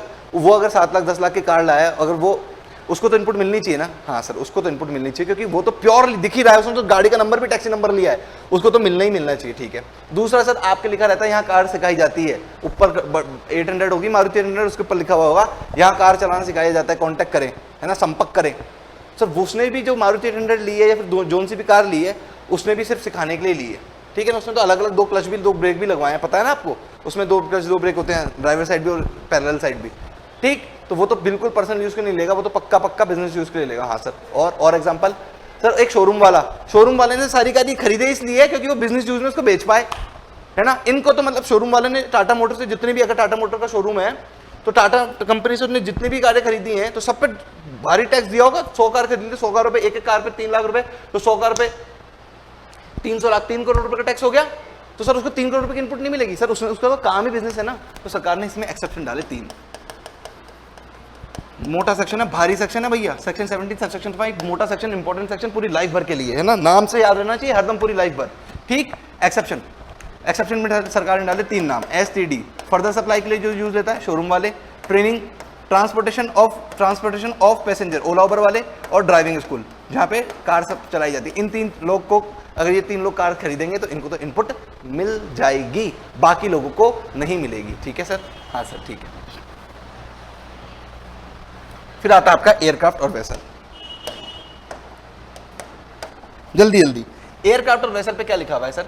एयरक्राफ्ट और वेसल पे लिखा हुआ है कि आपके एयरक्राफ्ट और वेसल अगर किसी ने खरीदा, मेरी बात ध्यान से सुनना, एयरक्राफ्ट और वेसल किसी ने खरीदा तो उसको इनपुट नहीं मिलेगी। एयरक्राफ्ट और वेसल को भी ब्लॉक क्रेडिट में डाल दिया गया। हाँ सर, इसको भी ब्लॉक क्रेडिट में डाल दिया। मतलब अगर कल को जाके मुकेश अंबानी ने रिलायंस के नाम से एक प्लेन खरीदा, प्राइवेट जेट, अपनी वाइफ को गिफ्ट करने के लिए, बोला वो भी डायरेक्टर है रिलायंस इंडस्ट्रीज की, तो हम तो बिजनेस के लिए पर्पस के लिए दे रहे हैं, बिजनेस में मीटिंग लगती है इधर से उधर जाने में। ठीक, तो बाय रोड तो ना जाएगी नीता अंबानी, है ना, वो तो बाय प्लेन जाएगी। तो हमने तो बिजनेस के लिए पर्पस से खरीदा है और बिजनेस में यूज लेंगे, नहीं मिलेगी साहब। अगर आपने 100 करोड़ रुपए का प्राइवेट जेट खरीदा है, उसमें अपन 18% निकाले तो 18 करोड़ रुपए का जीएसटी देके आए हैं। छोटे मोटे अमाउंट में क्या फंस सकते हो तुम, अभी तुम्हारी मोटरसाइकिल तक क्यों अटके हुए हो। ठीक, अगर 100 करोड़ का प्राइवेट जेट खरीदा है, 18 करोड़ रुपए का अंबानी साहब टैक्स देके आए हैं उसमें, तो टैक्स 18 करोड़ रुपए रिलायंस इंडस्ट्रीज की बुक में एज आईटीसी खड़े हो जाएंगे कि नहीं होंगे, क्योंकि उसका नाम ब्लॉक क्रेडिट में लिखा हुआ है, एयरक्राफ्ट वेसल में लिखा हुआ है। सर ये तो ठीक है, समझ में आता है कि इस आदमी को तो सरकार मना कर रही है कि प्राइवेट आदमी है। चलो दूसरा एग्जांपल लेते हैं, वेसल भी लिखा हुआ है। वेसल मतलब नेवी में जो जहाज चलते हैं, मतलब समुद्र में जो जहाज चलते हैं। तो इंडियन नेवी फोर्स जानते हो ना, डिफेंस की। हाँ सर, व्हाइट यूनिफॉर्म, ठीक है ना। तो अगर उसमें विक्रांत नाम अपना जहाज है, नेवी का जो जहाज है ना डिफेंस का, उसका नाम है विक्रांत, और सच में विक्रांत है, बहुत बड़ा है। ठीक, इतना बड़ा है, मतलब एक बार देख के आना, कभी मुंबई में जाओ तो वहाँ पे दिखाते हैं उसको, विक्रांत को। वहाँ जलरन वहाँ खड़ा रहता, हो सकता है कभी जहाज में खड़ा रहने के लिए थोड़ी ना खरीदा, घूमता भी रहता, तो हो सकता है तुम्हारी बैड लक तो तुम्हें देखने को मिले नहीं मिले, मैंने देखा है उसे। तो अगर नेवी वालों ने कोई विक्रांत नाम से कोई बड़ा जहाज खरीद लिया, 1000 करोड़ रुपए का जहाज खरीद लिया, 18% से 180 करोड़ रुपए से टैक्स दे दिया, तो नेवी वालों को, खुद गवर्नमेंट के डिपार्टमेंट वालों को उस पर जीएसटी मिलेगी नहीं मिलेगी, इनपुट मिलेगी नहीं मिलेगी? सर नहीं मिलेगी। नाम लिख दिया ब्लॉक क्रेडिट में, तो सब जनता जनार्दन सबके लिए, जनहित में जारी है ये, किसी पर्सनल के लिए नहीं, लॉ सबके लिए एप्लीकेबल है। कानून ने तो पट्टी बांध रखी है ना, कानून तो जानता ही नहीं है कौन है, कानून ने तो लॉ लिख दिया तो सबके लिए एप्लीकेबल है भाई, राजा रंग सब बराबर। मतलब एयरफोर्स ने अपाचे हेलीकॉप्टर खरीद लिया है ना, आपके एयरफोर्स के पास, इंडियन एयरफोर्स जवान के पास बहुत सारे हेलीकॉप्टर्स हैं। ठीक, उन्होंने अपाचे हेलीकॉप्टर खरीद लिया, वही 50 करोड़ रुपए का, उस पर जितने भी जीएसटी देके आए, इंडियन एयरफोर्स को, नेवी को, इनको इनपुट नहीं मिलेगी? नहीं मिलेगी साहब, नहीं मिलेगी। तो इनमें भी सर कुछ एक्सेप्शन है क्या? हाँ, इनमें भी एक्सेप्शन है, इन 4 लोगों को मिल जाएगी। मतलब ये 4 लोग आपके चाहे एयरक्राफ्ट खरीद लें, प्लेन खरीद लें, चाहे पानी में जाने वाला जहाज खरीद ले, ऐसे ऐसे चलता है ना जहाज, तो हाँ मछली है ना, जहाज तो ऐसे चलता है। ठीक है, चाहे एयरक्राफ्ट खरीद लो चाहे जहाज खरीद लो, इन 4 लोगों को मिल जाएगी। मतलब ये क्या सर, नेवी से भी ऊपर आ रहे हैं? मतलब ये 4 लोग है कौन, इनकी भारत में इतनी चलत, इन 4 लोगों को मिल जाएगी, इनको नहीं मिलेगी? खुद गवर्नमेंट के बड़े बड़े डिपार्टमेंट, नेवी, डिफेंस, इनको नहीं मिलेगी और इनको मिल जाएगी? हाँ साहब, ये बिजनेस के लिए यूज ले रहे हैं, इनको मिल जाएगी। अभी तुम्हारी आंखें खोलूंगा, तुमको खुद को लग जाएगा हाँ ये तो बिजनेस के लिए यूज के लिए ले रहे हैं। वही STTD, वहां पे STD पड़ा था, यहाँ पे STTD, इन 4 लोगों को मिल जाएगी। किसी ने एयरक्राफ्ट या वेसल खरीदा ही बेचने के लिए, तो मतलब फर्दर सप्लाई, खरीदा ही बेचने के लिए, तो वही शोरूम वाले। ठीक, जैसे कोई कार बेच रहा था वैसे कोई एयरक्राफ्ट और वेसल भी तो बेच रहा होगा, इनको तो मिल जाएगी। जैसे कि मान लो मेरा शोरूम है, मैं एयरक्राफ्ट बेचता हूँ सर। शोरूम मतलब कितना बड़ा शोरूम होगा, मैंने तो खुद ने कभी एयरक्राफ्ट नहीं खरीदा, मेरे को पता नहीं, मैंने देखा भी नहीं एयरक्राफ्ट का शोरूम, ठीक है ना। तो जैसे भी एयरक्राफ्ट खरीदा जाता है कोई तो बेचता होगा उसे, हाँ सर कोई तो बेचता होगा, कोई तो बनाता होगा, ठीक। जो बेच रहा है ना उसको उसकी इनपुट मिल जाएगी, ठीक है, हाँ सर। वो जितना भी टैक्स दे के आया होगा उसकी परचेज पे, फिर फर्दर बेच रहा है उसको उसकी इनपुट मिल जाएगी। सर ये क्या है, वही ट्रांसपोर्टेशन ऑफ पैसेंजर। अरे भाई टाइटैनिक खरीदा किसी ने, मान लो टाइटैनिक इंडिया का जहाज है, टाइटैनिक खरीदा और टाइटैनिक को चलाएगा किराए पे, मतलब सवारी इधर से उधर लेके जाएगा, वर्ल्ड में घुमाएगा चाहे, पर लेके जाएगा ट्रांसपोर्टेशन ऑफ पैसेंजर, तो उसको इनपुट मिल जाएगी क्या सर? उसको तो इनपुट मिल जाएगी, क्योंकि वो धंधा कर रहा है, काम कर रहा है, और काम करने के लिए तो इनपुट देते ही देते हैं। मना क्यों किया था? वो अंबानी जैसे लोगों को मना किया था, एयरफोर्स जैसे लोगों को मना किया था कि भैया बिजनेस थोड़ी ना डिफेंस का, बिजनेस थोड़ी ना डिफेंस के लिए तो यूज आ रहा है, वो तो यूज आने पर मना है, चाहे बिजनेस यूज हो, है ना, यूज आने पर मना है, पर प्रॉपरली धंधा डिपेंड ही, बैकबोन ही बिजनेस इस पे डिपेंड है कि भैया ये जहाज या एयरक्राफ्ट होगा नहीं तो बिजनेस ही नहीं होगा, तो फिर इनपुट देनी ही पड़ेगी। तो अगर जहाज होगा ही नहीं तो बेचेंगे क्या, इसलिए इनपुट दे दी। अगर जहाज होगा ही नहीं तो क्या पानी में ले जाएंगे कैसे लोगों को, इसलिए हवा में लेके, जैसे एयर इंडिया ने, किंगफिशर ने कोई प्लेन खरीदे, है ना, मुंबई टू जयपुर, जयपुर टू अलग अलग जगह फ्लाइटें उड़ाने के लिए, उनको इनपुट मिल जाएगी क्या? हाँ सर, वो तो ट्रांसपोर्टेशन पैसेंजर का काम कर रहे हैं ना, उनको तो इनपुट मिल जाएगी। और ये तीसरा टी क्या है अभी बताते हैं, और डी क्या है, वही ड्राइविंग स्कूल, वही ड्राइविंग स्कूल। प्लेन चलाना भी तो सिखाया जाता है कहीं पे, एयरफोर्स जहाँ पे पायलट बनाए जाते हैं, अगर वो स्कूल कोई प्लेन खरीदेगा उसको इनपुट मिल जाएगी क्या? हाँ सर, उसको इनपुट मिल जाएगी, क्योंकि वो किसके लिए कर रहा है, ड्राइविंग पर्पस के लिए, सिखाने के पर्पस से आपके लिए वो प्लेन खरीद रहा है, तो उसको भी इनपुट मिल जाएगी। सर ये ठीक है, देखो भैया बच्चों वहाँ था पैसेंजर मोटर व्हीकल पहले में, तो पैसेंजर के लिए मना था, ट्रांसपोर्टेशन गुड्स के लिए मना ही नहीं था। यहाँ पे लिख दिया एयरक्राफ्ट और वेसल, ना पैसेंजर लिखा ना ट्रांसपोर्टेशन गुड्स लिखा, ठीक, तो यहाँ दोनों के लिए मना हो गया ना। वहां मना किसके लिए था? सिर्फ पैसेंजर के लिए। जो मना था, जब गुड्स के लिए मना ही नहीं था तो हाँ एसटीडी में हाँ करवाने की जरूरत ही नहीं पड़ी, क्योंकि हमने मना ही नहीं किया। यहां तो दोनों को ही मना कर दिया, तो यहाँ पे ट्रांसपोर्टेशन ऑफ गुड्स को भी लिख के अलाउड करा गया कि अगर कोई जहाज माल इधर से उधर ले जाने के लिए खरीदा है तो भी उस पर इनपुट मिल जाएगी। होते हैं ना, पायलट्स ऑफ कैरिबियन किसने किसने मूवी देखी है? समुद्री लुटेरे, है ना, जैक स्पैरो की एक मूवी है, नहीं जैक स्पैरो उसमें नाम है उस कैरेक्टर का, मेरे को बड़ा पसंद है, ठीक। तो अगर किसी ने ट्रांसपोर्टेशन ऑफ गुड्स के लिए कोई जहाज या कोई एयरक्राफ्ट खरीदा है तो उसको उसकी इनपुट मिल जाएगी। ये इसके एक्सेप्शन थे। हाँ सर, आगे चलो आगे। अब दोनों के मिला के कुछ एक्सेप्शन और पढ़ते हैं। सर दोनों के मिला के कौन से? इसके, कार वाले के, पैसेंजर मोटर व्हीकल के, और एयरक्राफ्ट और वेसल के। सर ऐसा है, जिसको सरकार एक्सेप्शन में डाल रही है कि हाँ तुमको इनपुट मिल जाएगी, और जिसको मना कर रही है, इनको यहाँ पे रख लेते हैं, जिनको दे रही है सरकार इनपुट वही एसटीडी वाले, यहाँ पे जिनको मना कर रही है। जिनको सरकार ने गाड़ी की खरीद पे, एयरक्राफ्ट की खरीद पे या वेसल की खरीद पे इनपुट देने से मना कर दिया ना, वो बाद में उस एक गाड़ी पे, एयरक्राफ्ट पे या वेसल पे कोई रिपेयर एंड मेंटेनेंस, रिपेयर तो करानी पड़ती है ना, सर्विस पे ले जाते हो ना गाड़ी को, तो रिपेयर एंड मेंटेनेंस, इंश्योरेंस, कुछ भी खर्चा करते हैं, फिर जीएसटी देते हैं, उस जीएसटी की इनपुट मिल जाएगी। सर जिनको मेन गाड़ी की नहीं थी, मेन एयरक्राफ्ट की नहीं थी, मेन वेसल की नहीं थी, उनको फर्दर कोई खर्चा करेंगे उस एयरक्राफ्ट वेसल या फिर उस पर, तो भी उसको कोई जीएसटी नहीं मिलेगी। और जिनको मेन व्हीकल की ही दे दी, वो बाकी फर्दर कोई खर्चा करेंगे, फिर जीएसटी का पेमेंट करके उसको उनकी भी इनपुट मिल जाएगी। ठीक है, इतनी सी बात है। इसे दोनों को मिला के एक कुछ एक्सेप्शन था, वो भी मैंने आपको पढ़ा दिया है। आगे पर्सनल बेस्ड सर्विसेज, मैंने क्या कहा था, सरकार को या तो कंफ्यूजन है, ब्लॉक क्रेडिट सरकार ला क्यों रही है, सेक्शन 17 सबसेक्शन 5 सरकार ला क्यों रही है, या तो सरकार को कंफ्यूजन है कि सामने वाला आपका जीएसटी तो ले लेगा और बिजनेस नाम तो बिजनेस का लगाएगा और उड़ाएगा पर्सनल मजे के यूज के लिए, तो सरकार ने मना बंद कर दिया। ठीक, और दूसरा सरकार को डर क्या था कि सर ये चीजें तो है ही पर्सनल, साफ साफ दिख रहा है कि ये बिजनेस के लिए यूज है ही नहीं, ये तो पर्सनल यूज है। पर्सनल यूज के लिए अगर कोई चीज खरीद लोगे तो भी इसको इनपुट सरकार दे देगी। सरकार ने साफ साफ मना कर दिया सेक्शन 17 सबसेक्शन 5 में पर्सनल सर्विसेज के नाम से, इंडिविजुअल बेस्ड रिलेटेड सर्विसेज के नाम से, कि यहाँ आप आपको इनपुट देके नहीं चलेंगे। जैसे कि मैंने खाना खाया रेस्टोरेंट में जाके, है ना, जीएसटी लग के आया, लग के आता है क्या सर? हाँ बिल्कुल जीएसटी लग के आता है। मैंने वो बिल बिजनेस का लगा दिया, बिजनेस में लगा दिया और बोल दिया कि इसका इनपुट जो जीएसटी लगाओ जगह लगा लो, जितना लगा लो, मेरे को कोई डर नहीं है, क्योंकि मैं तो बिजनेस में उसका क्रेडिट क्लेम कर लूंगा। सरकार ने बोला क्यों भाई, खाना बिजनेस खा के आया था, तू खा के आया था? मैंने बोला मैंने खाता नहीं तो जिंदा कैसे रहता, काम धंधा कौन करता? मैं सरकार बोले टोपी पहनाता है, टोपी पहनाता, हमको टोपी पहनाता है।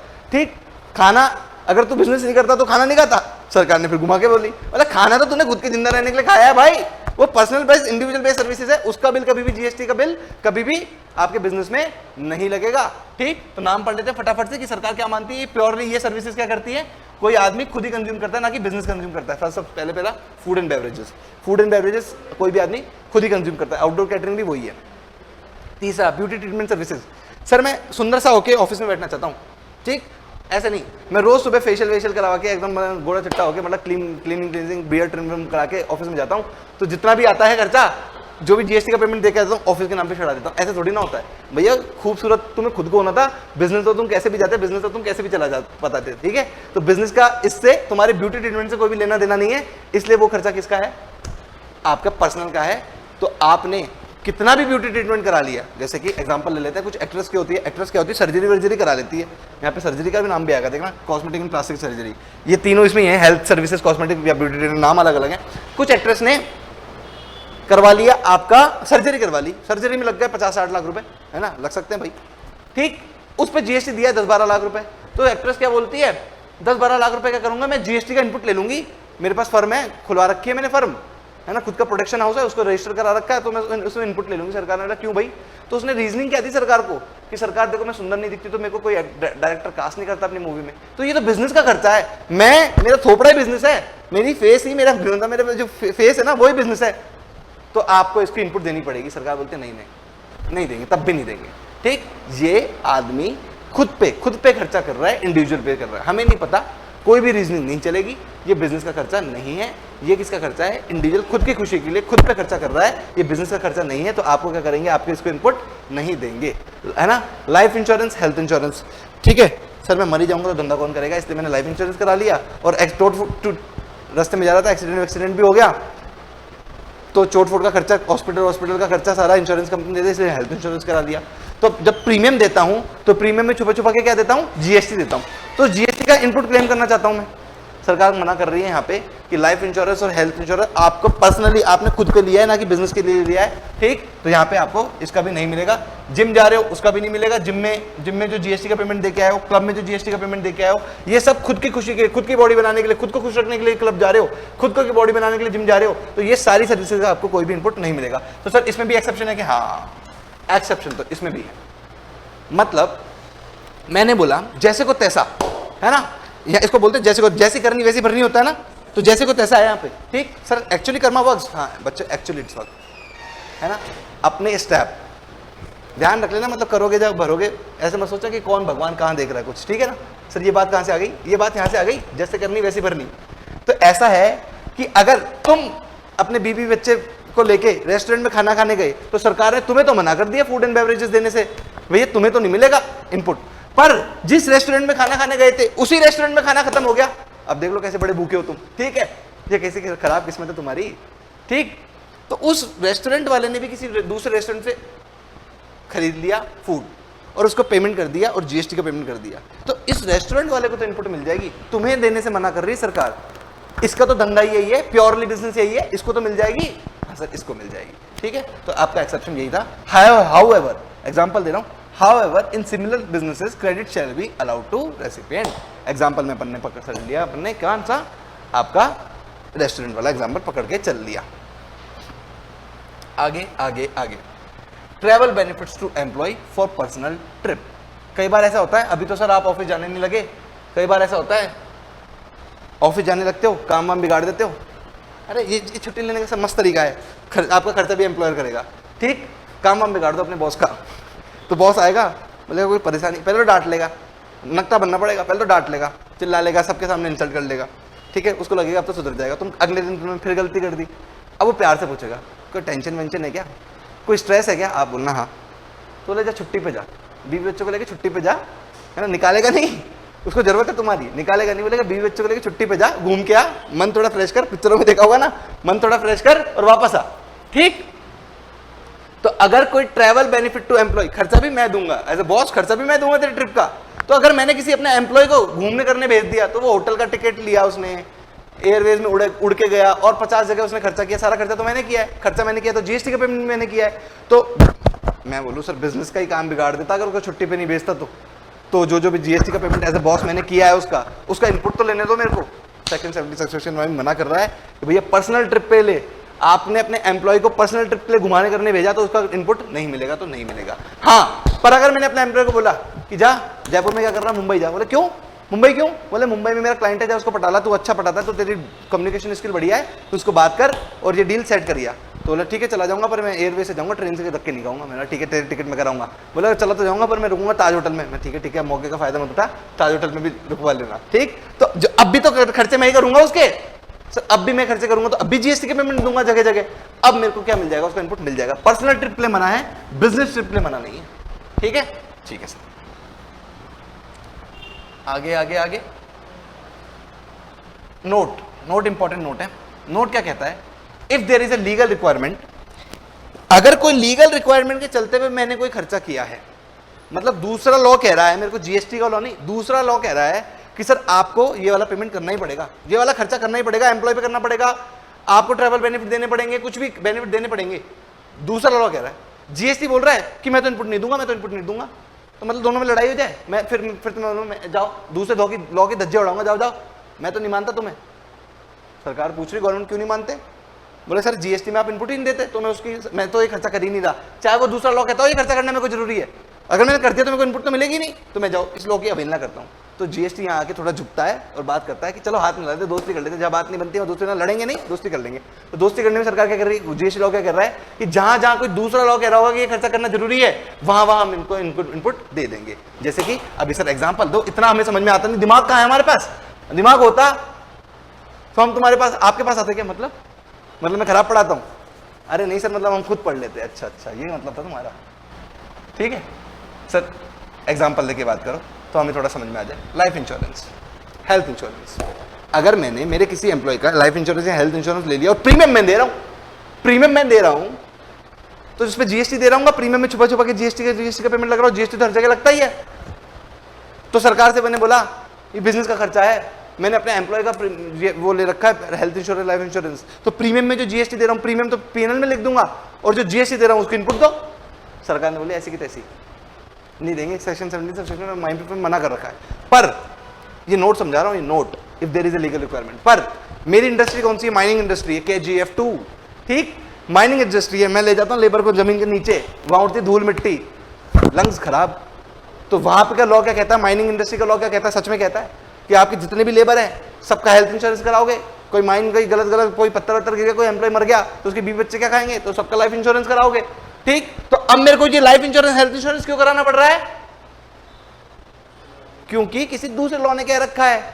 तो अब क्योंकि दूसरे लॉ ने कह रखा है इसलिए लाइफ इंश्योरेंस हेल्थ इंश्योरेंस कराया, उस पर जो प्रीमियम दिया, उस पर जो जीएसटी दिया, अब वो जीएसटी का इनपुट मिल जाएगा। समझ में आ गई बात, ऐसे समझ में आ गई। पिक्चर में तो नहीं खो गए, वापस आ गए ना सब बच्चे, यहाँ पे आ जाओ भैया, KGF में नहीं जाना, आपके रॉकी भाई को सलाम करने में चला जाना, सलाम रॉकी भाई। अब आ जाओ वर्क कॉन्ट्रैक्ट पे। सर आपको भी पसंद आई थी क्या मूवी, पसंद तो आई थी, देखो पसंद तो मेरे को भी आई थी। KGF2 और RRR जैसी मूवी तो मतलब दोनों जैसी तो मूवी नहीं लगी। चलो ठीक है, बात उसकी नहीं करेंगे, बात इसकी करेंगे। वर्क कॉन्ट्रैक्ट क्या कह रहा है यार, यहाँ पे तो भाई तुम बच्चे सोचते हो एग्जाम में पास हो जाए, बस कैसे भी पास होने वाली बात नहीं है। मैं बता रहा हूँ यहाँ पे 1000 करोड़ की बात या लाख करोड़ रुपए की बात करके, सर 1 लाख करोड़ रुपए भी होते हैं क्या, हाँ सर 1 लाख करोड़ रुपए भी होते हैं। भारत सरकार के पास जाओ, IAS बनो, इसके बाद पता लग जाएगा कैसे कैसे अमाउंट का कलेक्शन होता है। यहाँ पे हो सकता है जितने बड़े अमाउंट्स की सरकार गेम खेल गई और बड़े बड़े अमाउंट अपनी जेब में रख के चली गई, अमीर हो रही है सरकार इस एक सेक्शन से। इस एक सेक्शन का नाम ब्लॉक क्रेडिट में लिखने से सरकार ने हजारों या लाखों करोड़ कमा लिए। सच्ची, हाँ सर सच्ची। ऐसा क्या है सर, ये वर्क कॉन्ट्रैक्ट सीखना पड़ेगा सबसे पहले तो। ऐसा क्या है वर्क कॉन्ट्रैक्ट, ये चीज है बच्चों। वर्क कॉन्ट्रैक्ट होता है किसी भी गुड्स और सर्विस, क्या बोल रहा हूं, गुड्स और सर्विस दोनों को का मेल हुआ, ठीक, और रिजल्टेंट प्रॉपर्टी क्या आई आपकी, इमूवेबल प्रॉपर्टी, है ना। आपका गुड्स और सर्विस दोनों मिलकर रिजल्टेंट प्रॉपर्टी क्या बना रही है, आपकी इमूवेबल प्रॉपर्टी बना रही है ना। तो गुड्स और सर्विस का संगम जब हुआ तो आपकी रिजल्टेंट प्रॉपर्टी क्या निकली, इमूवेबल प्रॉपर्टी। एग्जांपल के बिना बात हमारे भेजे में नहीं घुसती, ठीक है। एग्जांपल लो, बिल्डर आदमी है, गुड्स में उठाई सीमेंट, सरिया, लोहा, बजरी, कंक्रीट, है ना। सर्विस में उठाया लेबर वाला पार्ट, लेबर वाले आए सर्विस देते हैं, रोज आके चले जाते हैं शाम को, ठीक। दोनों को मिक्सचर किया, बना दी बिल्डिंग क्या, इमूवेबल प्रॉपर्टी, ठीक। तो जब भी वर्क कॉन्ट्रैक्ट होगा, वर्क कॉन्ट्रैक्ट किसको कहेंगे, जब गुड्स और सर्विस मिलकर रिजल्टेंट प्रॉपर्टी क्या बना रही होगी, इमूवेबल प्रॉपर्टी। तो उस पे आपको इनपुट नहीं मिलेगी। मतलब टाटा मोटर ने 500 एकड़ में, हाँ सर, 500 एकड़ में एक बड़ा प्लांट डाला जिसमें टाटा मोटर की गाड़ियां बनती हैं। तो मतलब उस प्लांट को जब डेवलप किया होगा तो 1000 करोड़ रुपए खर्च हो गया, फिर 10,000 करोड़ रुपए की तो फैक्ट्री बन गई होगी। हाँ सर, इतनी बड़ी फैक्ट्री होती है, आप 5 किलोमीटर 10 किलोमीटर 20 किलोमीटर चले जाओ, फैक्ट्री आपके साथ साथ चलती रहेगी, तू जहां मैं वहां, वैसे चलती रहेगी।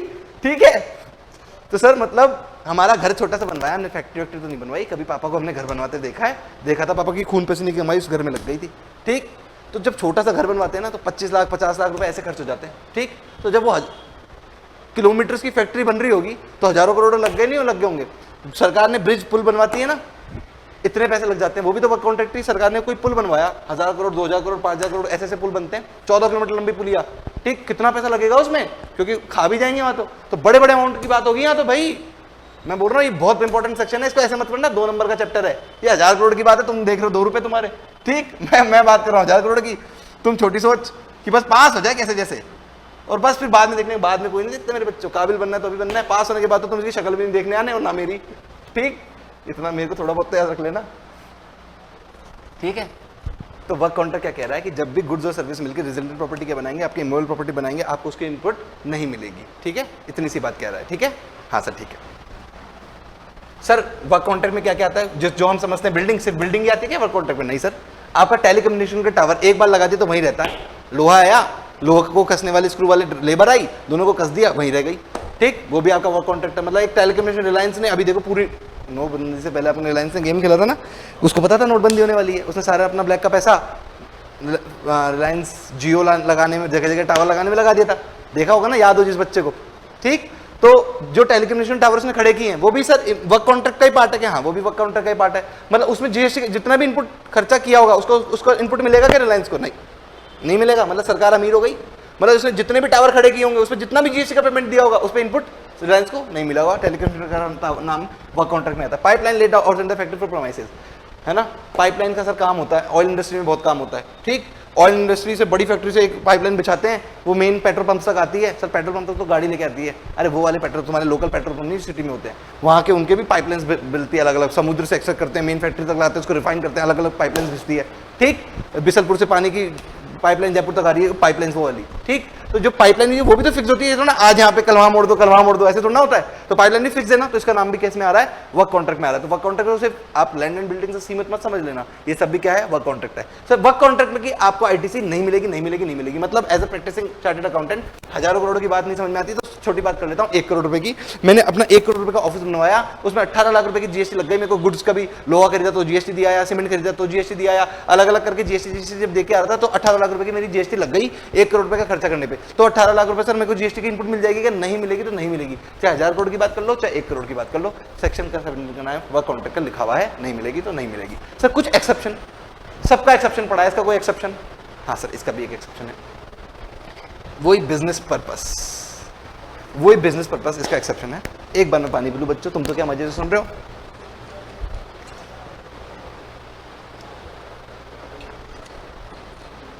एकदम रिलैक्स, मजे करके सुनो, टेंशन नहीं लेनी, सर पे शिकन नहीं आनी चाहिए। ठीक है, एकदम आराम से, इजी बातें हैं यार। कहानी है, काल पिक्चर की मूवी की स्टोरी है, स्टोरी को 3 बार सुन लिया याद हो गई, मूवी तो 4 बार देख लेते हो, वैसे इसको भी देख लो। ठीक, और कुछ हार्ड बात है नहीं। सर एक्सेप्शन में क्या बात है? एक्सेप्शन में ये बात है, वही बिजनेस पर्पस के लिए जब भी काम होगा ना, उसको आईटीसी देके चलेंगे। मतलब मान लो सरकार ने ठेका उठाया, ये 5 ब्रिज बनाने, पुलिया बनानी है, हाईवे फ्लाईओवर बनाने मेरे को जयपुर में। मैं हूँ बिल्डर आदमी, कॉन्ट्रैक्टर। सरकार ने बोला टेंडर भर दे, मैंने टेंडर भर दिया, 2 लाख करोड़ रुपए में बनाऊंगा 5, या 2 लाख करोड़ बहुत ज़्यादा बोल दिया मैंने, 10,000 करोड़ में बनाऊंगा 5 पुलिया।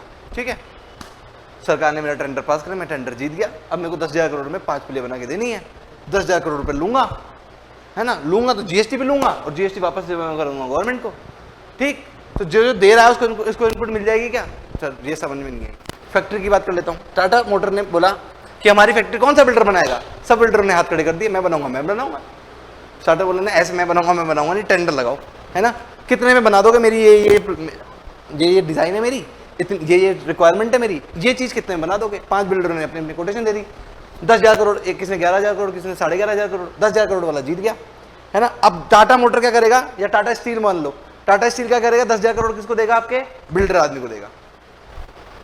बिल्डर आदमी को जीएसटी का पेमेंट भी देगा। इनपुट इसको तो मना है, टाटा मोटर को तो मना है, ठीक।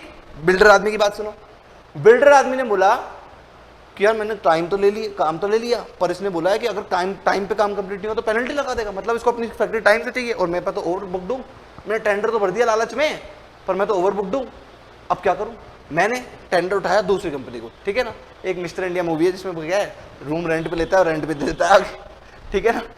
देखना बचपन की, मैंने बचपन में देखी थी, रूम रेंट पे लेता मकान मालिक से, पैसे नहीं होते चुकाने के लिए तो उसको महंगे भाव में आगे रेंट पे दे देता है, ठीक।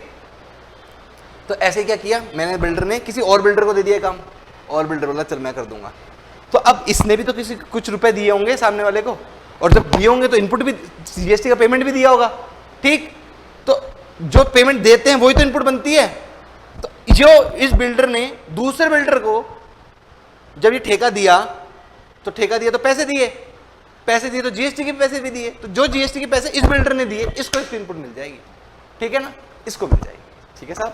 हाँ सर, मतलब टाटा मोटर वाले को तो कुछ भी नहीं मिलनी, इस बिल्डर को मिल जाएगी, ठीक है ना। सर इस बिल्डर को, इसने तो पैसे दिए नहीं, इसने तो इनपुट लिया है, इसने तो पैसे लिए हैं, इसके तो आउटपुट टैक्स है, इनपुट तो इसका है। समझ में आ रहा है ना? हाँ सर समझ में आ रहा है, इतने भी डम्बो नहीं है, ठीक है ठीक है, तुम कह रहे हो तो मान लेते हैं, वरना शक्लों से तुम्हारी ऐसे लगता है एकदम बेवकूफ़ हो तुम। मजाक कर रहा हूँ, नहीं इंटेलिजेंट बच्चे बैठे मेरे पास, ऐसा कुछ नहीं है। वो घर में पापा हरदम डांटते रहते हैं ना तुम्हें, ऐसे टीचर का भी काम डांटना ही है ना, मैं भी डांटूंगा, ठीक है। तो अब आगे क्या कर रहे हैं सर, दूसरा भी कोई एक्सेप्शन है क्या? हाँ दूसरा भी एक एक्सेप्शन है। दूसरा एक्सेप्शन बच्चों इसका ये है कि मैंने कोई खरीदी प्लांट एंड मशीनरी, जिसका मेरे को क्या मिल जाता है, आईटीसी मिल जाता है। हाँ सर ठीक है, इसका आईटीसी मिल जाता है, पर इस प्लांट एंड मशीनरी को इंस्टॉल करने के लिए एक स्ट्रक्चर चाहिए था, एक बढ़िया सा बेस चाहिए था, ऐसे कहीं भी खड़ी नहीं कर सकते थे, तो बढ़िया कॉन्क्रीट का एकदम लोहे का बढ़िया स्ट्रक्चर चाहिए था। तो इस स्ट्रक्चर को कराया ना, तो ये भी वर्क काउंटर की डेफिनेशन में आ गया। मतलब इसमें सीमेंट भी लग गई, सरिया भी, सीमेंट भी लग गई, आयरन बार्स भी लग गए, है ना, लेबर भी लग गई। तो जब ये सब देखा तो ये तो वर्क काउंटर की डेफिनेशन में आ गया, है ना। इसको लगाने में लग गए थे 2 करोड़ रुपए, स्ट्रक्चर को बनाने में 2 करोड़ रुपए लग गए थे, या 20 लाख मान लो, चलो तुम मुझे बड़े बड़े अमाउंट कर रहे हो ना, तुम्हारा दिमाग खराब हो रहा है। 20 लाख रुपए, ठीक, देखे नहीं ना कभी, ठीक, देखे तो तुमने 20 लाख भी नहीं, 20 रुपए से ज्यादा तुम्हारे अकाउंट में होंगे नहीं, ठीक, 20 लाख रुपए, ठीक है, पर मेरी फीस टाइम से दे देना, ठीक, 20 लाख रुपए, ठीक है। अगर 20 लाख रुपए इस स्ट्रक्चर को बनाने में लग गए और उसका 18% जीएसटी तुमने दे दिया, ठीक है, 2 8 6.5 लाख रुपए, मतलब 3.7 लाख रुपए तुम्हारे जीएसटी लग गए, तो अब जीएसटी की ये इनपुट मिल जाएगी क्या? सर नहीं, ये तो वर्क कॉन्ट्रैक्ट में आ गया ना, और वर्क कॉन्ट्रैक्ट में आपने तो बोला कोई भी वर्क कॉन्ट्रैक्ट बन जाता है तो उसकी इनपुट नहीं मिलती। एक्सेप्शन है बच्चों, एक्सेप्शन है कि कोई भी प्लांट एंड मशीनरी जिसकी इनपुट मिल रही थी उसको इंस्टॉल करने के लिए कोई वर्क कॉन्ट्रैक्ट लेना पड़ गया, ठीक, तो उसकी इनपुट मिल जाएगी। बस 2 ही एक्सेप्शन है, बात खत्म हो गई, ज्यादा मत सोचो, मेरे साथ आगे बढ़ो। हाँ सर, अब कई बच्चों ने बोला तुम्हारे जैसे दिमागदार बच्चे, हाँ दिमाग तो होना भी चाहिए भाई, हजारों करोड़ की बात होगी, दिमाग नहीं लगाओगे फिर तो तुम बेवकूफ हो एक्चुअली, फिर तो तुम रट रहे हो। तो तुम्हारे में से कई बच्चों ने दिमाग लगा लिया, सर वर्क कॉन्ट्रैक्ट पे मना है ना, मैंने बोला हाँ वर्क कॉन्ट्रैक्ट पे मना है। तो बोले सर वर्क कॉन्ट्रैक्ट की डेफिनेशन आपने क्या बोली? मैंने बोली मैं मतलब सोचने की कोशिश कर रहा हूँ, तुम क्या कहाँ फंसा रहे हो मेरे को। तो मैंने बोला हाँ मैंने वर्क कॉन्ट्रैक्ट की डेफिनेशन बोली जहाँ गुड्स और सर्विस मिलके रिजल्टेंट प्रॉपर्टी बना देते हैं आपकी इमूवेबल स्ट्रक्चर। हाँ सर आपने यही बोली। तो सर एक काम करते हैं ना, एक काम करते हैं, हम गुड्स लाएंगे खुद, अरे सीमेंट बजरी तो खुद खरीदनी है, लेबर बाहर से ले लेंगे, बन जाएगी फैक्ट्री। अब तो इनपुट मिलेगी, अब तो इनपुट मिलेगी, वर्क कॉन्ट्रैक्ट की डेफिनेशन में नहीं आ रहा, आपने तो बोला गुड्स और सर्विस मिलके, तो गुड्स तो हम इधर खुद ला रहे हैं, सर्विस किसी और से ले रहे हैं। अब मिल जाएगी क्या? अब जब हम सीमेंट खरीदेंगे, अब जब हम सरिया खरीदेंगे, अब जब हम बजरी खरीदेंगे, अब जब हम कॉन्क्रीट खरीदेंगे, रोडी, ठीक, अब उस पर इनपुट मिल जाएगी क्या? मैंने बोला दिमाग लगा लिया भाई तुमने, तो सच में दिमाग लगा लिया, क्योंकि लॉ को बीट कर दिया, लिखे हुए को बीट कर दिया तो जीत गए, है ना। हाँ सर लॉ में तो ऐसे ही चलता है, लिखे हुए को बीट करके तो जीत गए, तो लगा लिया कि बच्चों ने दिमाग, सरकार को महसूस हो गया, बना गए, बना गए टोपी, गई बच्चे इंटेलिजेंट। तो सरकार दूसरा सेक्शन लाई, सरकार क्या बोलती है, अलग अलग भी नहीं मिलेगा। एक बार तो किसी ने बनाई है सरकार को टोपी, इसलिए सरकार वरना ऊपर ही ला देती इस सेक्शन को, इसलिए सरकार ने फिर क्या बोला, अलग अलग भी नहीं मिलेगा। बिल्डिंग का मटेरियल अलग खरीदा, कंस्ट्रक्शन सर्विसेज अलग खरीदी तो भी नहीं मिलेगा। तो मतलब सिर्फ वर्क कॉन्ट्रैक्ट लिखने का फायदा क्या हुआ? हाँ सही बोल रहे हो, फिर तो वर्क कॉन्ट्रैक्ट को खत्म कर दें, ये वाला रख ले, हाँ तो भी सरकार की बात सेटिस्फाई हो जाएगी। पर सरकार को कोई टोपी पहना चुका था, तो इसलिए पहले वर्क कॉन्ट्रैक्ट लाई थी, फिर टोपी के बाद ये भी ली आई, ठीक। तो टोपी में क्या लिखा हुआ है, टोपी में कि अगर बिल्डिंग मटेरियल अलग खरीदा, कंस्ट्रक्शन सर्विसेज अलग ली, तो भी उसकी कोई इनपुट नहीं मिलेगी। और जो एक्सेप्शन ऊपर पड़ा था वो एक्सेप्शन नीचे भी है, ठीक है। हाँ सर, हाँ हाँ हाँ हाँ हाँ खत्म बच्चों, खत्म खत्म खत्म। आपके सेक्शन 16, सेक्शन 18 खत्म, 17 खत्म। अब क्या पढ़ रहे हैं? क्लास कितनी देर की हो गई? 1 घंटे की। बस अब तो 2 घंटे में मैंने टारगेट बांधा था, 2 घंटे में हो जाएगा। सेक्शन 17 का आगे का कह रहा है कंपोजिट डीलर को, अगर कोई आदमी कंपोजिट डीलर है तो उसको कोई भी इनपुट नहीं मिलेगी। Getting it? हाँ सर, गेटिंग इट। उसको कोई भी इनपुट नहीं मिलेगी। कंपोजिट डीलर को कोई भी इनपुट नहीं मिलती है। हाँ, हमने कंपोजिट डीलर पढ़ते वक्त ही पढ़ लिया था कि 2 तरह की जीएसटी में रजिस्ट्रेशन होते हैं। एक तो गरीब आदमी रजिस्ट्रेशन लेता है हाथ जोड़ के, और एक बोलता है कोई दिक्कत नहीं, आने तो देख लेंगे, ठीक, रेगुलर है ना। तो जो रेगुलर वाले होते हैं उनको तो इनपुट मिल जाती है। जो गरीब आदमी होता है ना, उसको सरकार एक चाटा और लगाती है, तू गरीब क्यों है रे, तू अपनी आदतों से गरीब है, तू मेहनत नहीं करता इसलिए गरीब है ना। और गरीब के लिए हमारे पास कोई भी एक दया कर दी कि जा कंपोजिट डीलर में डीलिंग रजिस्ट्रेशन ले ले, दूसरी दया नहीं करेंगे, तेरे को इनपुट नहीं देंगे। तो ये बोल रही है कि किसी भी कंपोजिट डीलर को इनपुट नहीं मिलता। जो भी कंपोजिट डीलर परचेज करता है उस पर जो भी टैक्स देके आता है वो उसकी ई क्रेडिट लेजर में नहीं छड़ता। सर वो बेचता है जब आउटपुट टैक्स लेता है, अरे लेता ही नहीं है, नलायक को पिट जाओगे। अभी आउटपुट टैक्स में मना कर रखा था मैंने कि कंपोजिट डीलर को एलिजिबल ही नहीं है सामने वाले से टैक्स कलेक्ट करने का, ठीक। वो खुद के टर्नओवर में से कुछ रिक्वायर्ड परसेंटेज होती है, उसमें से जीएसटी देता है, याद है ना। अरे जोर से कह दो याद है सर, अरे झूठ में कह दो याद है ना, मारूंगा नहीं तुम्हें, अदरवाइज कूट दूंगा यार अगर इतना भी याद नहीं होगा तो। हाँ सर, झूठी आवाज पूरी क्लास से आ गई है, याद है, ठीक है भाई। हम तो झूठे से भी काम चला लेते हैं, है ना, पल भर के लिए कोई हमें प्यार कर ले, झूठा ही सही। तो हमने झूठा आंक आया था, हमने तुम्हारे बेसिस पे आगे चल रहा हूँ। हाँ सर, कंपोजिट डीलर के बाद आया, अरे आया कैसे नहीं यार, कैजुअल टैक्सेबल पर्सन, हाँ, नॉन रेसिडेंट टैक्सेबल पर्सन। हाँ, सेक्शन 24 सेक्शन, उसमें अपन ने टैक्सेबल पर्सन गेट, उसमें 3 सेक्शन पढ़े थे, section number 22, section number 23, section number 24। Section number 24 था मैंडेटरी रजिस्ट्रेशन का। मैंडेटरी रजिस्ट्रेशन में बात लिखी भी गई थी कि आपके कैजुअल टैक्सेबल पर्सन को, आपके एनआरआई को मैंडेटरी रजिस्ट्रेशन लेना है, ठीक है सर।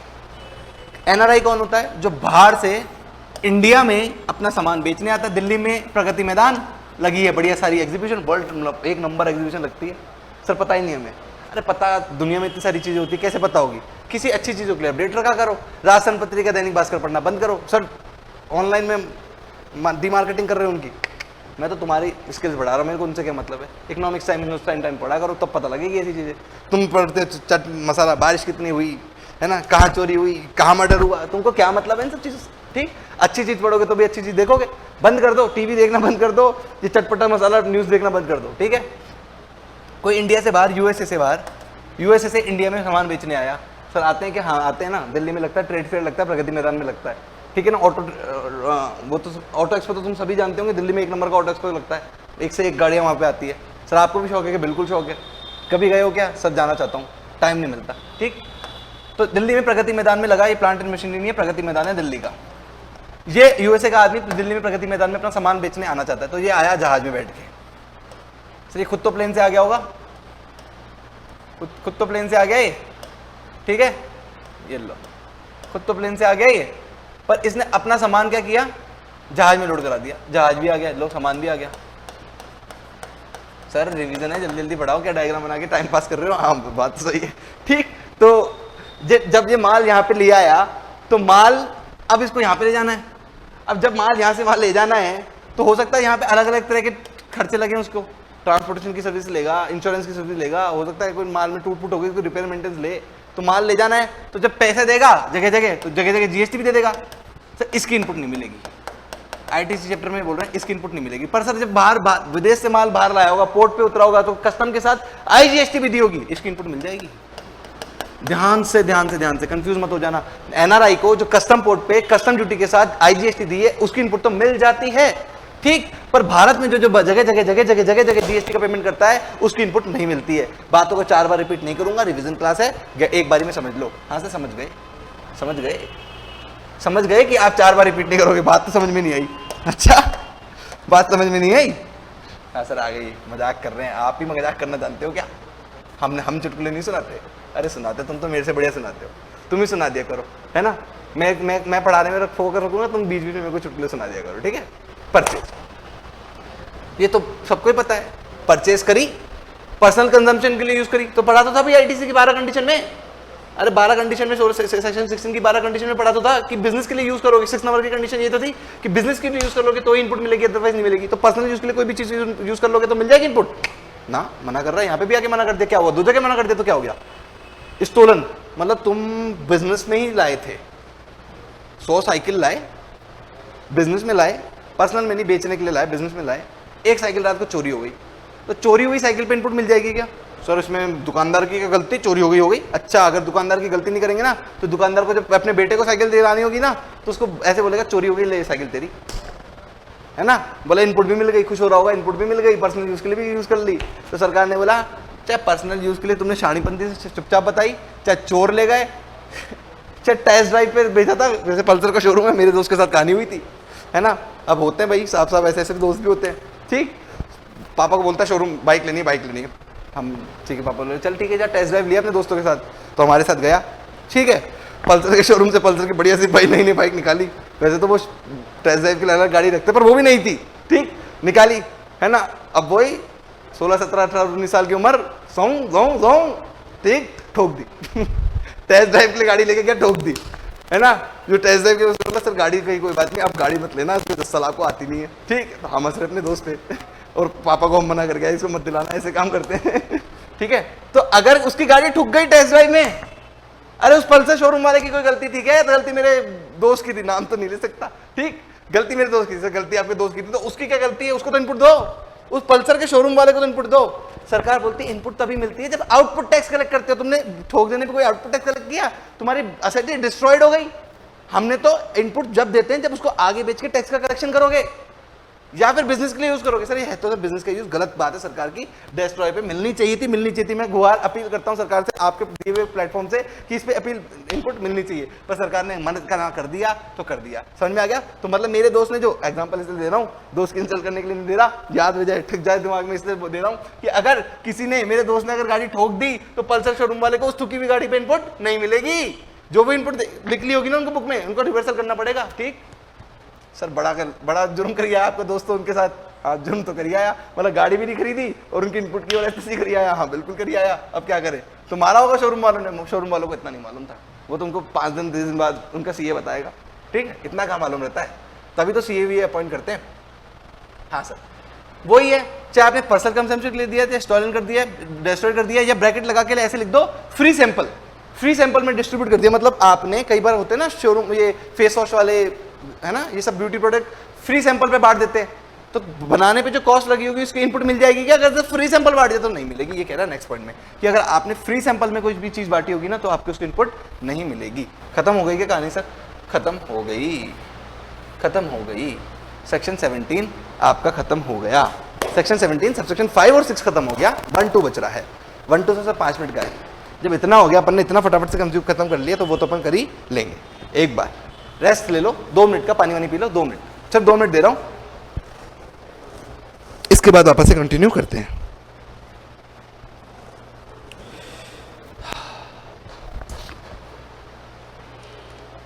देख थोड़ा ना रहे हो सर आप हमें? बच्चों दिख रहा हूँ क्या मैं तुम्हें? सर सिर्फ आवाज आ रही है।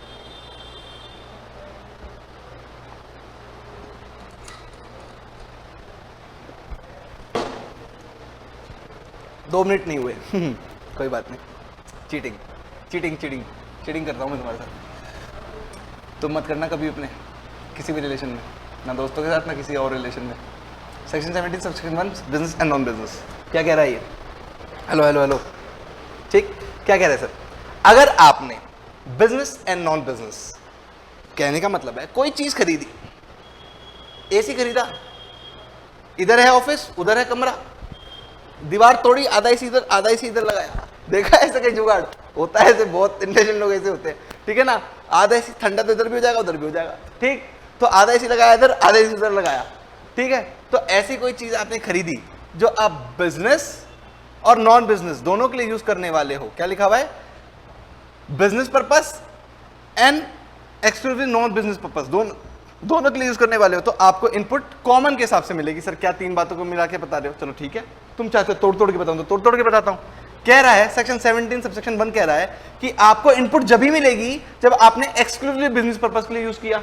आपको इनपुट नहीं मिलेगी अगर आपने एक्सक्लूसिवली नॉन बिजनेस पर्पस के लिए यूज किया, मतलब अगर कोई चीज पर्सनल पर्पस के लिए खरीद ली, कितनी बार बोलोगे सर? हाँ, तभी तो मैं बोल रहा हूँ कितनी बार बोलूंगा। अगर कोई भी चीज बिजनेस पर्पस के लिए खरीदी तो आईटीसी मिलेगी, नॉन बिजनेस पर्पस के लिए मतलब घर के पर्पस के लिए तो आईटीसी नहीं मिलेगी। और सर वही आपका कॉमन यूज, वो आधा इधर आधा उधर, तो फिर क्रेडिट भी करेंगे कॉमन, क्रेडिट भी करेंगे कॉमन। जितनी बिजनेस पर्पस पर्सनल यूज के लिए ले गया उसकी क्रेडिट नहीं मिलेंगे, मतलब आधी हवा की क्रेडिट नहीं देंगे, आधी हवा की देंगे। वाओ, ऐसा भी होता है, ऐसा भी होता है, ठीक है, सब कुछ होता है दुनिया में। We where invert supply is use, मतलब जब एसी खरीदा आधा इधर आधा उधर, तो एसी इनवर्ट सप्लाई है ना? हाँ sir, AC invert supply. Where invert supply is use commonly for business as well as for non business, as well as आधा ऑफिस में, नॉन बिजनेस मतलब आधा कमरे में। Then proportionate input tax credit shall be allowed, मतलब ITC को proportion कर देंगे, आधा आधा कर देंगे। सर आधा आधा करेंगे, अगर उसने ज्यादा इधर लगाया हुआ कम उधर लगाया हुआ, अरे प्रोपोर्शनेट मतलब लिखा है कि जितना, आधा आधा नहीं है, मतलब देखेंगे कि कितना बिजनेस में आ रहा है और कितना नॉन बिजनेस में आ रहा है। वो तो फनी एग्जांपल है, उसको मत जोड़ लेना सर, इसमें बताओ कैसे करेंगे सर नाप के, अरे वो सब नहीं पता, तो मजाक के लिए बोला मैंने, ठीक। हाँ सर, ये क्या कह रहा है सर? 1 तो ये कह रहा है, 2 और 3 क्या कह रहा है? अरे 2 और ये 3 कह रहा है, इसमें तो बिजनेस की बात करी, बिजनेस और पर्सनल की बात करी, और 2 और 3 में क्या कर रहा है तो बिजनेस ही, कर तो 100% बिजनेस में यूज रहे हो, घर के लिए बिल्कुल भी नहीं ले जा रहे, ये है ना। पर बिजनेस में भी कुछ एग्जेम्प्टेड में बेच रहे हो और कुछ टैक्सेबल में बेच रहे हो। अभी बताया था ना थोड़ी देर पहले, एग्जेम्प्टेड और टैक्सेबल। हाँ सर, 12 कंडीशन में एक में बताया था। हाँ, तो उसमें वापस बता रहा हूँ कि अगर आप कोई चीज़ लेके आए, उस पर टैक्स दे के आए, तो आप इनपुट चाहते हो तो सरकार आपको इनपुट दे देगी, पर इनपुट देने के लिए आपने बोला आप तो एग्जेम्प्टेड गुड्स भी बेचते हो, आप तो टैक्सेबल गुड्स भी बेचते हो, है बिजनेस ही, पूरा बिजनेस में यूज कर रहे हो, पर कुछ एग्जेम्प्टेड में कुछ टैक्सेबल में, तो सिर्फ टैक्सेबल वाले की मिलेगी, इनपुट इसकी नहीं मिलेगी। ठन गोपाल डमरू ला दियो, वही इसकी मिल जाएगी, इसकी मिल जाएगी, ठीक है।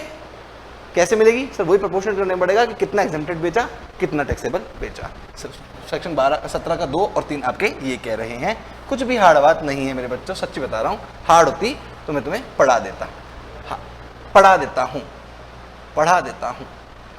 सेक्शन 17 सबसेक्शन 2 और सबसेक्शन 3 पे ध्यान देने के लिए आगे बात चल रही है, ठीक है। 1 भी आ गया क्या सर? हाँ 1 भी आ गया। 1 में क्या था? बिजनेस और नॉन बिजनेस। 2 और 3 में क्या था? बिजनेस में ही, पर एग्जेम्प्टेड और नॉन एग्जेम्प्टेड, ठीक है। हाँ सर, तो सर एक बार बताओ, हाँ आपका नाम क्या? पुण्यव्रत, ठीक है। पुनीत रख लूँ थोड़ी देर के लिए, ठीक है। अपने पास एक बच्चा बैठा है पुनीत।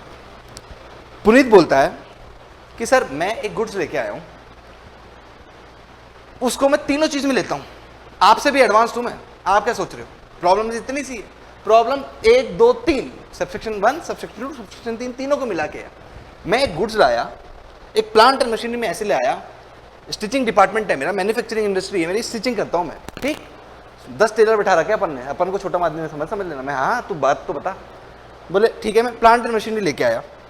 बोले सर यूएसए से खरीदी है मशीन, आप देखोगे तो दंग रह जाओगे। मैं भाई बात बता आगे, हाँ हाँ ठीक है। तो बोले जो मशीन लाया उससे मैं अपने घर वालों की ड्रेस भी सिल देता हूँ, तो नॉन बिजनेस पर्पस हो गया। मैंने बोला अच्छा तेरा केस फॉल कर गया, तेरा केस फॉल कर गया सेक्शन 17 सबसेक्शन 1 में। बोला सर हाँ ठीक है। जब मैंने अपने घर वालों के लिए उस मशीन से ड्रेस सिल ली, वो 1 में फॉल कर गया, नॉन बिजनेस पर्पस। मैं उससे मंदिर की ड्रेसेस भी सिल देता हूँ और उससे मैं शर्ट भी सिल देता हूँ आगे बेचने के लिए। मंदिर मान लो एग्जेम्प्टेड है, मंदिर में जो पोशाक चढ़ाई वो मान लो एग्जेम्प्टेड है, मैं कह नहीं रहा एग्जेम्प्टेड है, रूल नहीं है, मान लो। और जो शर्ट बेची बिजनेस में वो है, और जो वाइफ की ड्रेसेस सिल दी बढ़िया बढ़िया फैंसी फैंसी, वो बिजनेस नहीं है, वो पर्सनल पर्पस है। तो लो सेक्शन 17 1 भी लग गया, 2 भी लग गया, 3 भी लग गया। अब कर लो सर। अब बताओ इस प्लांट एंड मशीनरी को जब मैंने खरीदी थी तो 2 करोड़ में खरीदी थी ये सारी की सारी मशीन। एक मशीन की रेट नहीं है, इसके 10 मशीन है, एक मशीन 20 लाख की थी, 10 मशीन की थी 2 करोड़ की। मान लो ना यार, एग्जाम्पल तो ऐसे चलते हैं, है ना। और 2 करोड़ में मैं 36 लाख रुपए का टैक्स दिया यार लो। अब इस 36 लाख रुपए में कितना इनपुट तो मिलना चाहिए और कितना इनपुट नहीं मिलना चाहिए निकाल के बता दो, तो मान जाओ आपने पढ़े लिखे हो, है ना। तो मान जाऊं कि 36 लाख रुपए में जीएसटी के दे के आया हूं, है ना। उस 36 लाख रुपए में से कितनी तो इनपुट मेरे को मिलेगी और कितनी नहीं मिलेगी, ये बता दो। मैं बोलूँ कठिन कहानी तो तेरी बड़ी है, बड़ी कठिन समस्या दे दी कि 36 लाख में तूने यूज भी तीनों कर लिए, मैं कैसे अलग करूं। 36 लाख तो पूरे दे नहीं सकता क्योंकि पूरे तो शर्ट बना नहीं रहे, ठीक है। तो इसमें अपन को मदद करेगा ये सेक्शन। ये सेक्शन क्या कहता है बच्चों, बहुत आसानी से सेक्शन कहता है कि जो जितना भी टैक्स दे के आए हो, मेरे एग्जांपल में टैक्स का अमाउंट इतना इतना नहीं है, मेरे ये यहाँ पे जो एग्जांपल दिया गया वो उसको करते हैं, मेरे एग्जांपल में टैक्स का अमाउंट सिर्फ 18,000 रुपए है। 18,000 रुपए एक बार तो पूरे के पूरे क्लेम कर लो सर, पूरे के क्लेम कर लो। पहले तो यहीं से कहानी समझा दो, पूरे क्लेम इसलिए करने पड़ेंगे, ओ कमर सीधी, ध्यान इधर, ठीक, बात नहीं और ख्यालों में किसी के भी नहीं, इधर आ जा, खुशी नहीं, ठीक, हजमत। हाँ, तो 18,000 रुपीज जो मैं दे के आया हूं, 18,000 रुपए में जो दे के आया हूं, किसको दे के आया हूं सर, सप्लायर को दे के आया हूं। सप्लायर ने कितने जमा कराए होंगे गवर्नमेंट को सर, पूरे के पूरे, क्योंकि वो तो उसका पैसा है ही नहीं, वो किसका पैसा है, सरकार का। तो जब 18,000 रुपए मैंने सरकार को जमा करा दिए, किसने, सप्लायर ने, तो रेसिपिएंट जब 18,000 के 18,000 पूरे क्लेम करेगा तभी तो बातें मैच करेगी, तभी तो बातें मैच करेगी। तो मैचिंग कंसेप्ट के लिए एक बार तो पूरे के पूरे 18,000 उसको क्लेम करने पड़ेंगे यहाँ पे, ठीक है। तो मतलब उसकी ई क्रेडिट लेजर में, ई क्रेडिट लेजर में, सर आपकी राइटिंग हमसे बड़ी गंदी है, हमारी शक्लों से बड़ी गंदी आपकी राइटिंग है, तो कुछ करो ना इसका, अभी करते हैं यार, ऐसा क्या जल्दी जल्दी में लिख देता हूँ, ऐसी राइटिंग अच्छी है मेरी। अभी देख, ई क्रेडिट में इसके कितने चढ़ेंगे, 18,000। तो सर पूरे तो नहीं चढ़ाने चाहिए ना इसको, गलत बात है ना, पूरे नहीं चढ़ाने पड़ेंगे पूरे, वरना मैचिंग कंसेप्ट काम नहीं करेगा। तो एक काम करते हैं, जितने नहीं चढ़ाने चाहिए थे उसको लाइबिलिटी साइड में, ई लाइबिलिटी लेजर में लग दें। हाँ सर, उसको ई लाइबिलिटी में लिख दो तो भी बात होगी, रिवर्सल हो जाएगा। तो ये वाला अमाउंट बता दो सर, ये वाला अमाउंट बता दो, ई लाइबिलिटी में कितना लिखेंगे। हाँ यही तो बता रहा हूँ, यही तो पढ़ा रहा हूँ। देखो 18,000 पूरा इनपुट मांगा, जितना इनएलिजिबल पोर्शन है उतना मैं किस में लिख दूंगा, ई लाइबिलिटी में लिख दूंगा। इनएलिजिबल पोर्शन निकालना सिखा दो सर, है ना। पुनीत इंतजार कर रहा है, हाँ तो सब पुनीत को लेके आगे चलते हैं, पुनीत को बताते हैं। देखो इनएलिजिबल पोर्शन ऐसे निकलेगा, जो भी तूने बीवी की ड्रेसेस सी ली है ना, बच्चों की ड्रेसेस सी ली है ना, वो तो पर्सनल यूज है ना, तो पर्सनल यूज में तो क्या करना, ये रहा 5% निकाल देना कॉमन क्रेडिट का। कॉमन क्रेडिट पूरी की पूरी 18,000 कॉमन क्रेडिट है सर। कॉमन क्रेडिट क्यों बोल रहे हैं, अरे यही तो 18,000 में से 3 चीजें मिली हुई है ना इसमें, बिजनेस के में भी टैक्सेबल, एग्जेम्प्टेड और घर वालों के कपड़े, ठीक। तो इसको कॉमन है ये, तो कॉमन क्रेडिट का 5% तो क्या मानेंगे, घर वालों के लिए यूज हुआ है, ठीक। कैलकुलेटर रहेगा किस बच्चे के पास, सर आपने मोबाइल में खोल लो फटाफट से, हाँ मोबाइल में खोल लेते हैं। 18,000 का इंटू 0.05, 900 रुपये, 900 रुपये आया। 900 रुपये तो क्या माना कि घर वालों के लिए खर्चा किया है तूने, तो 900 रुपये सरकार नहीं देगी, तो 900 रुपये यहाँ लिख दें, 900 रुपये लाइबिलिटी में लिख दें।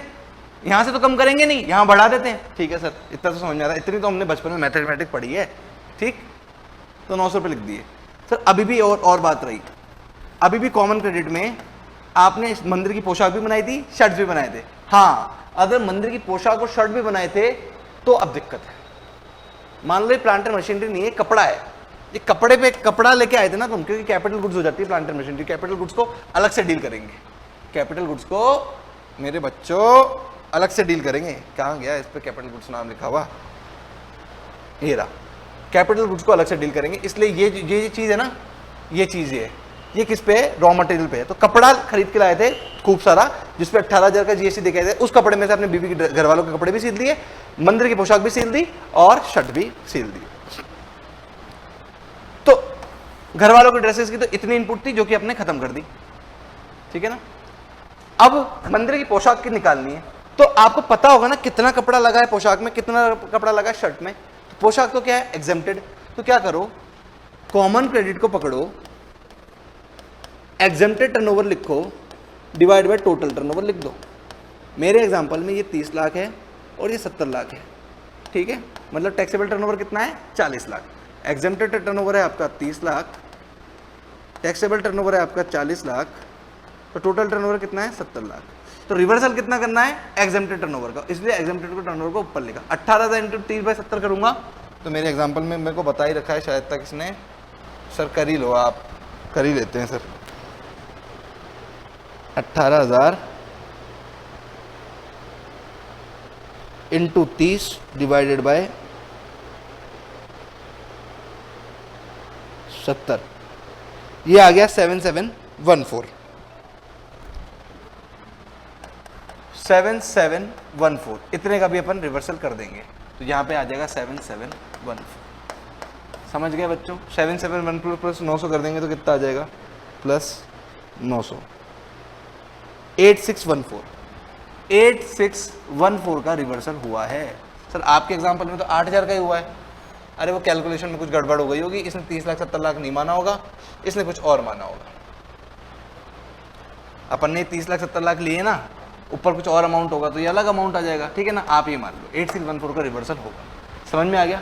तो अब मतलब अपने पुनीत के क्वेश्चन डॉट सॉल्व कर दिए। मतलब 18,000 रुपये का जीएसटी का ये दे के आया था, तो 18,000 के 18,000 पूरे इसको इनपुट नहीं मिलेगी, एक बार तो पूरी लिख लेगा, पर वापस देने कितने पड़ जाएंगे? 900 अलग देने पड़ जाएंगे और 7,714 रुपये अलग देने पड़ जाएंगे। टोटल मिला के इसको 8,614 रुपये सरकार को वापस देने पड़ जाएंगे। तो इसको मिली कितनी की इनपुट? 18,000 माइनस 8,614 कितने की मिली अभी बता देते हैं।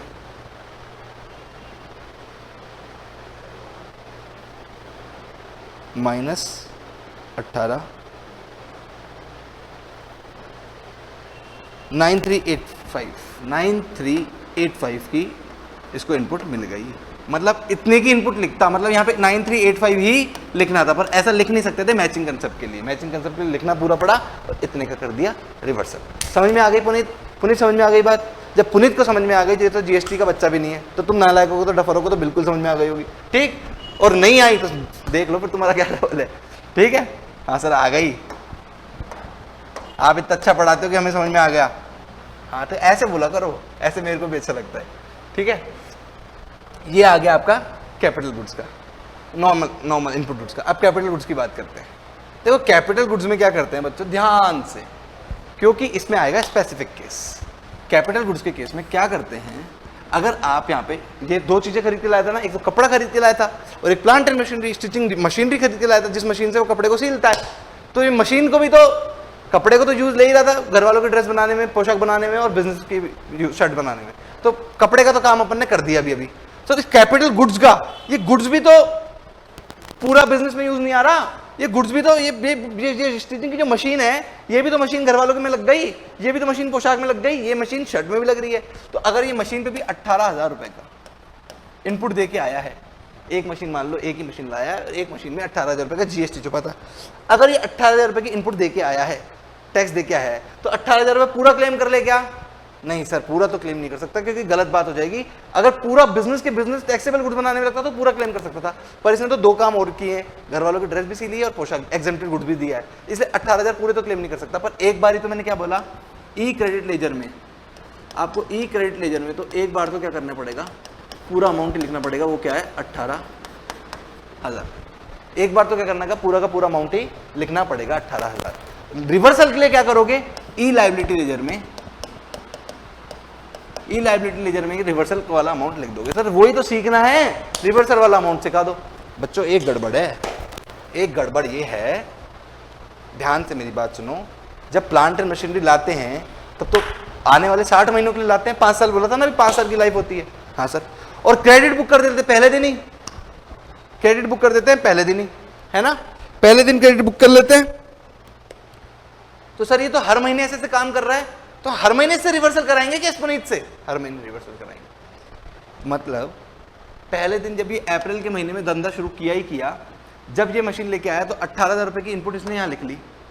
हर महीने कितने महीने तक? 60 महीने तक, 60 बार डंडे लगे हुए हैं, ठीक।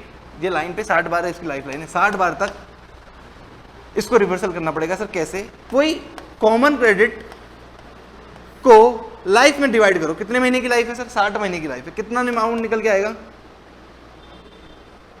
2 जा 6 जा 1 जा 3 जा 300 रुपए निकल के आएगा, ठीक, 300 रुपए निकल के आएगा। अब 300 रुपए मतलब क्रेडिट बुक बनाए पहली बार में, वन शॉट में पूरी कर ली, पर बुक होनी कैसी चाहिए थी सर? होनी तो ऐसी चाहिए थी। पर अगर अपन देखें दूसरा तरीके से, आंखें बंद करके दूसरा तरीका निजात करने की कोशिश करें, तो 300 रुपए 60 महीने तक करेगा। 300 इंटू 60 करके देख लो, यही आएगा। अरे सर ऐसे तो आया, हाँ हाँ ऐसे आएगा। तो 300 रुपए इसको 60 महीने तक इनपुट लेनी चाहिए थी। लेते एक शॉट में ही है, पर लेनी ऐसी चाहिए थी अगर ऐसा होता तो अगर इस महीने इसने 300 रुपए में वही देखेंगे, एग्जेम्प्टेड टर्नओवर कितना बनाया है और टोटल टर्नओवर कितना बनाया है। सर 30 लाख और 70 लाख मान लेते हैं आपके एग्जांपल में, जो ही पुराना एग्जांपल है। तो 300 इंटू 70, 30/70 करेंगे तो 128.57 आएगा, ये मेरे को याद है, 128.57 आएगा। तो 128.57 इसको हर महीने ले तो लिए एक बारी में, पर 128.57 हर महीने इसको रिवर्सल करना पड़ेगा। ठीक, हाँ सर, कितने महीने तक करना पड़ेगा सर? 60 महीने तक। तो इंटू 60, तो टोटल रिवर्सल कितना हो जाएगा ये तुम बच्चे मेरे को बता दो, ये मेरे को अमाउंट याद नहीं है। 128.57 मल्टीप्लाई बाय 60, ये आ गया 7714।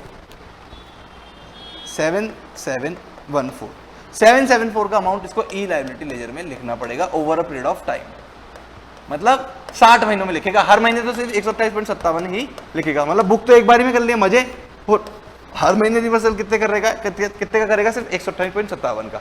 समझ में आ गई सर? समझ में आ गई। अगर कैपिटल गुड्स की बात समझ में आ गई तो इस पे स्पेशल कंडीशन भी है, special case number 1। Sir wow, मतलब इनपुट टैक्स क्रेडिट हो तो एक दिन में सकता था, आपने बेमतलब में 15 दिन लिए, 12 दिन लिए। अरे नहीं बाबा, मेरी जान निकल रही है, तुमको क्या पता, लगातार बोलना पड़ रहा, पानी भी पीने तुम दे नहीं रहे।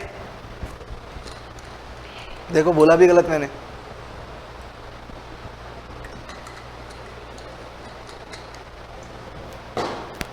कोई बात नहीं, अब समझते हैं। तुम्हारे को भी अगर फ्रेश में पढ़ते ना तो इतनी जल्दी समझ में आता नहीं है, मैशअप हो जाता है। वो तो तुम रिवीजन वाले बच्चे हो, इसलिए तुम्हें समझ में आ रहा है ना? हाँ सर। तो स्पेशल केस क्या है सर? स्पेशल केस ये है सर, यहां पे गुड्स खरीदा, ठीक है, यहां तक हमको इस पर इनपुट नहीं मिलती थी क्योंकि हम टैक्सेबल गुड्स बनाते ही नहीं थे, एग्जेम्प्टेड बनाते थे। यहां पे आके हमको क्या मिलने लग गई? इसकी हमको उसकी इनपुट मिलने लग गई। अगर यहां पे आके हमको इसको इनपुट मिलने लग गई तो अब क्या करें? तो सर मतलब यहां से आपको उसकी आईटीसी क्लेम करनी है, तो इतने पीरियड के लिए यूज किया, ये तो आईटीसी हटानी पड़ेगी, है ना? तो यहां क्या करो, मैं क्या बोल रहा हूं, एक बार पूरी आईटीसी बुक कर लो। क्यों बुक कर लो सर? वही मैचिंग कंसेप्ट के लिए। अब क्या करो, कॉमन क्रेडिट लिखो, कितनी है वो? 18,000। Total ITC divide by total life, तो 300 रुपये निकल जाएगा।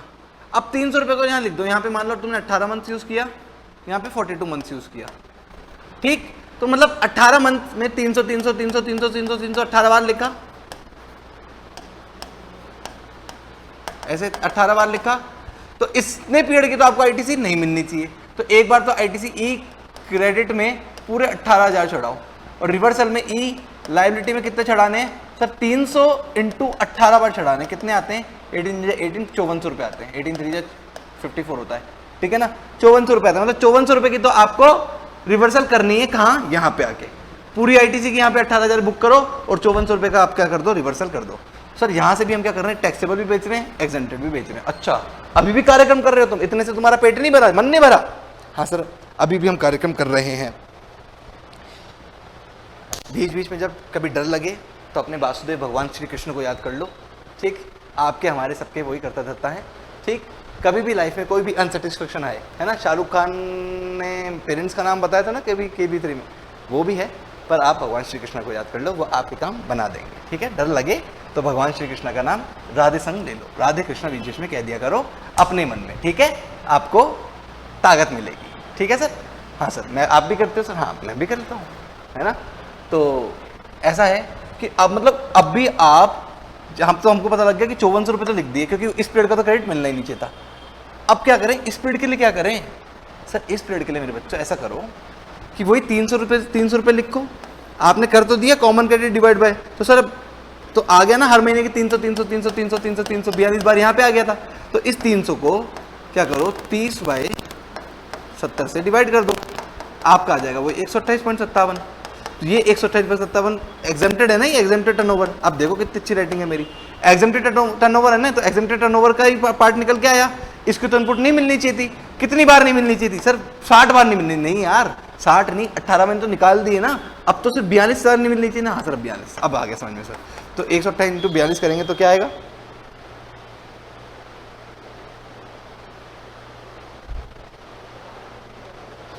5400। 5400 का अमाउंट आपको और रिवर्सल करना पड़ेगा। ये लो दूसरा अमाउंट रिवर्सल कर दिया, तो टोटल कितना हो गया? 10,800।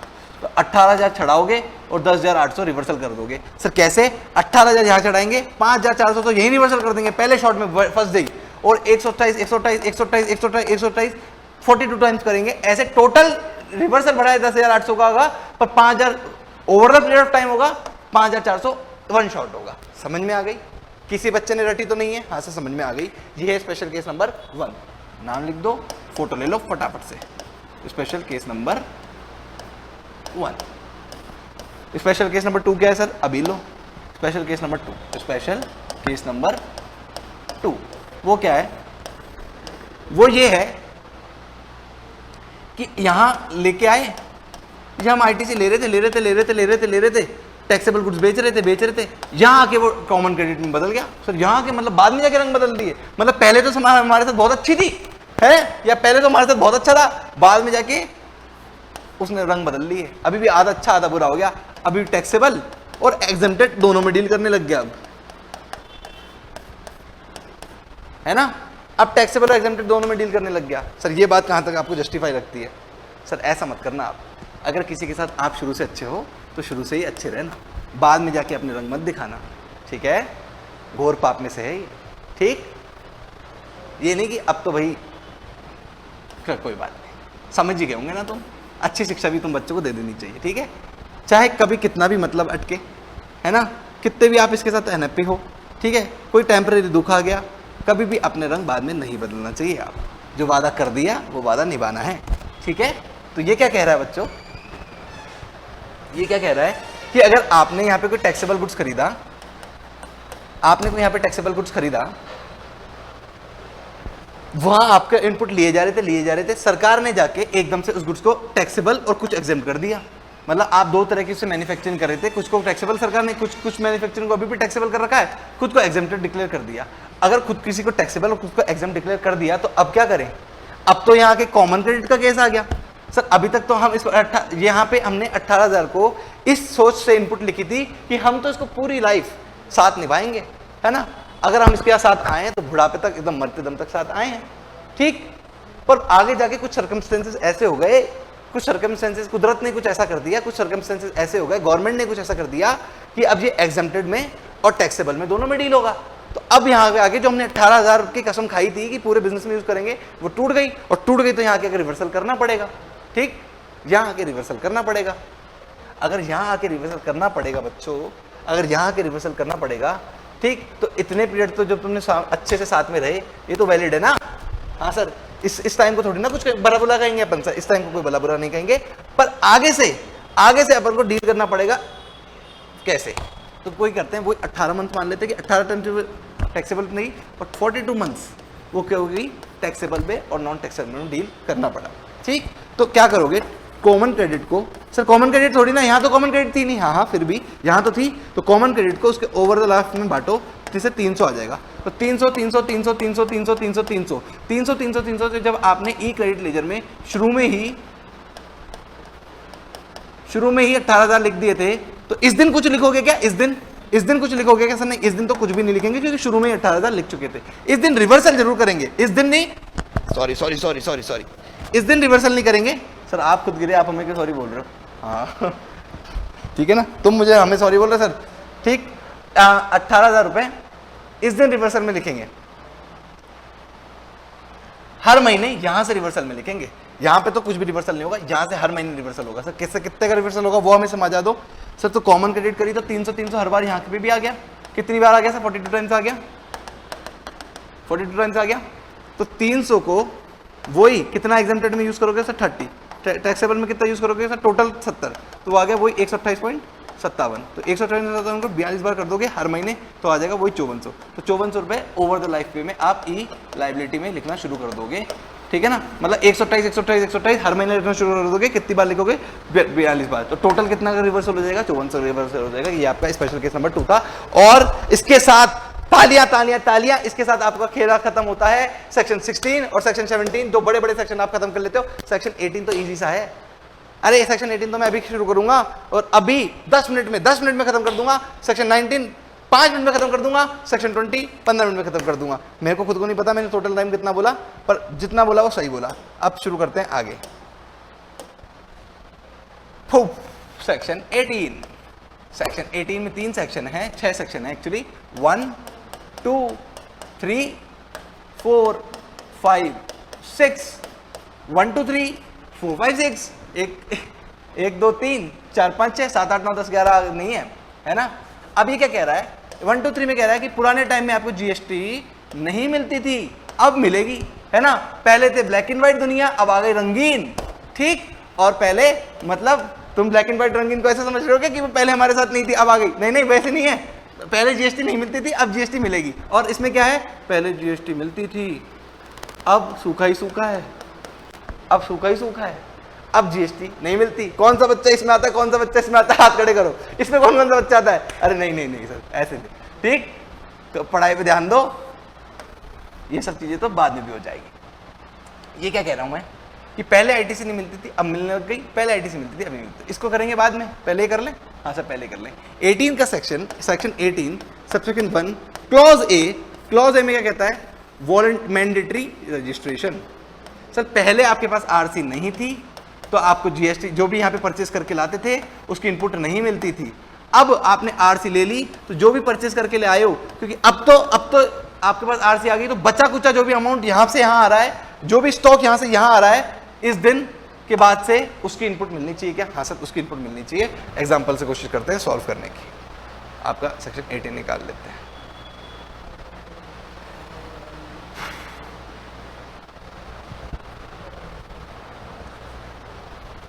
भर भर के पूछ सकते हो, भर भर के समझा सकता हूं मैं तुमको इस पे ना, पर तुम पूछते ही नहीं हो। तुम ज्यादा इंटेलिजेंट हो, तुम एक बार ही समझ में आ रहा है, अच्छी बात है भाई, मेरे लिए तो अच्छी बात है। पूछोगे तो और भी अच्छी बात है, नहीं पूछोगे तो भी ठीक है। हाँ सर यही है क्या, हाँ सर यही है। 18 का 1 यही है क्या, सर यही है। आपने यहाँ पे 2000 कीजिए सर, पूरा डायग्राम पूरा पेज यूज करो, पूरा पेज, कंजूसी नहीं चाहिए हमें, ठीक है ठीक है। जैसे माए बाप तुम जैसे कहो, अरे मेरे बच्चों प्यारे बच्चों जैसे तुम कहो। Section 18 subsection 1 clause A. डरना नहीं, मैं हूं ना तुम्हारे साथ, बिल्कुल डरना नहीं। अरे नहीं होती क्लास 2 घंटे की तो पॉज कर देना मेरे को, मैं तो ऐसे रुक जाऊंगा तुम्हारे कहने पे, ठीक है। स्टैच्यू, तुम स्टैच्यू कहोगे पॉज मार के जाओगे, मैं ऐसे कैसे रुक जाऊंगा, ठीक। खाना पीना आया ना, मुंह धोना फिर पढ़ लेना, ठीक। पर मेरे को तो एक बार में रिकॉर्ड करनी है ना, इसलिए मैं एक बार। और कई बच्चे वैसे 2 घंटे ज्यादा नहीं होते, देखो अगर तुम 2 घंटे की क्लास नहीं ले सकते एक जगह बैठ के तो मुश्किल है तुम्हारे साथ, इलाज करा लेना अपना, ठीक। सर आपने कितने घंटे पढ़ाई करी है मैक्सिमम, बता दूंगा तो तुम डर जाओगे, इसलिए बताऊंगा नहीं। क्लास के एंड में बताऊंगा, जिस बच्चे को सवाल याद रहेगा वो पूछ लेगा तो उसको बताऊंगा, अदरवाइज छोड़ो, ठीक है। New registration applied for with in prescribe time.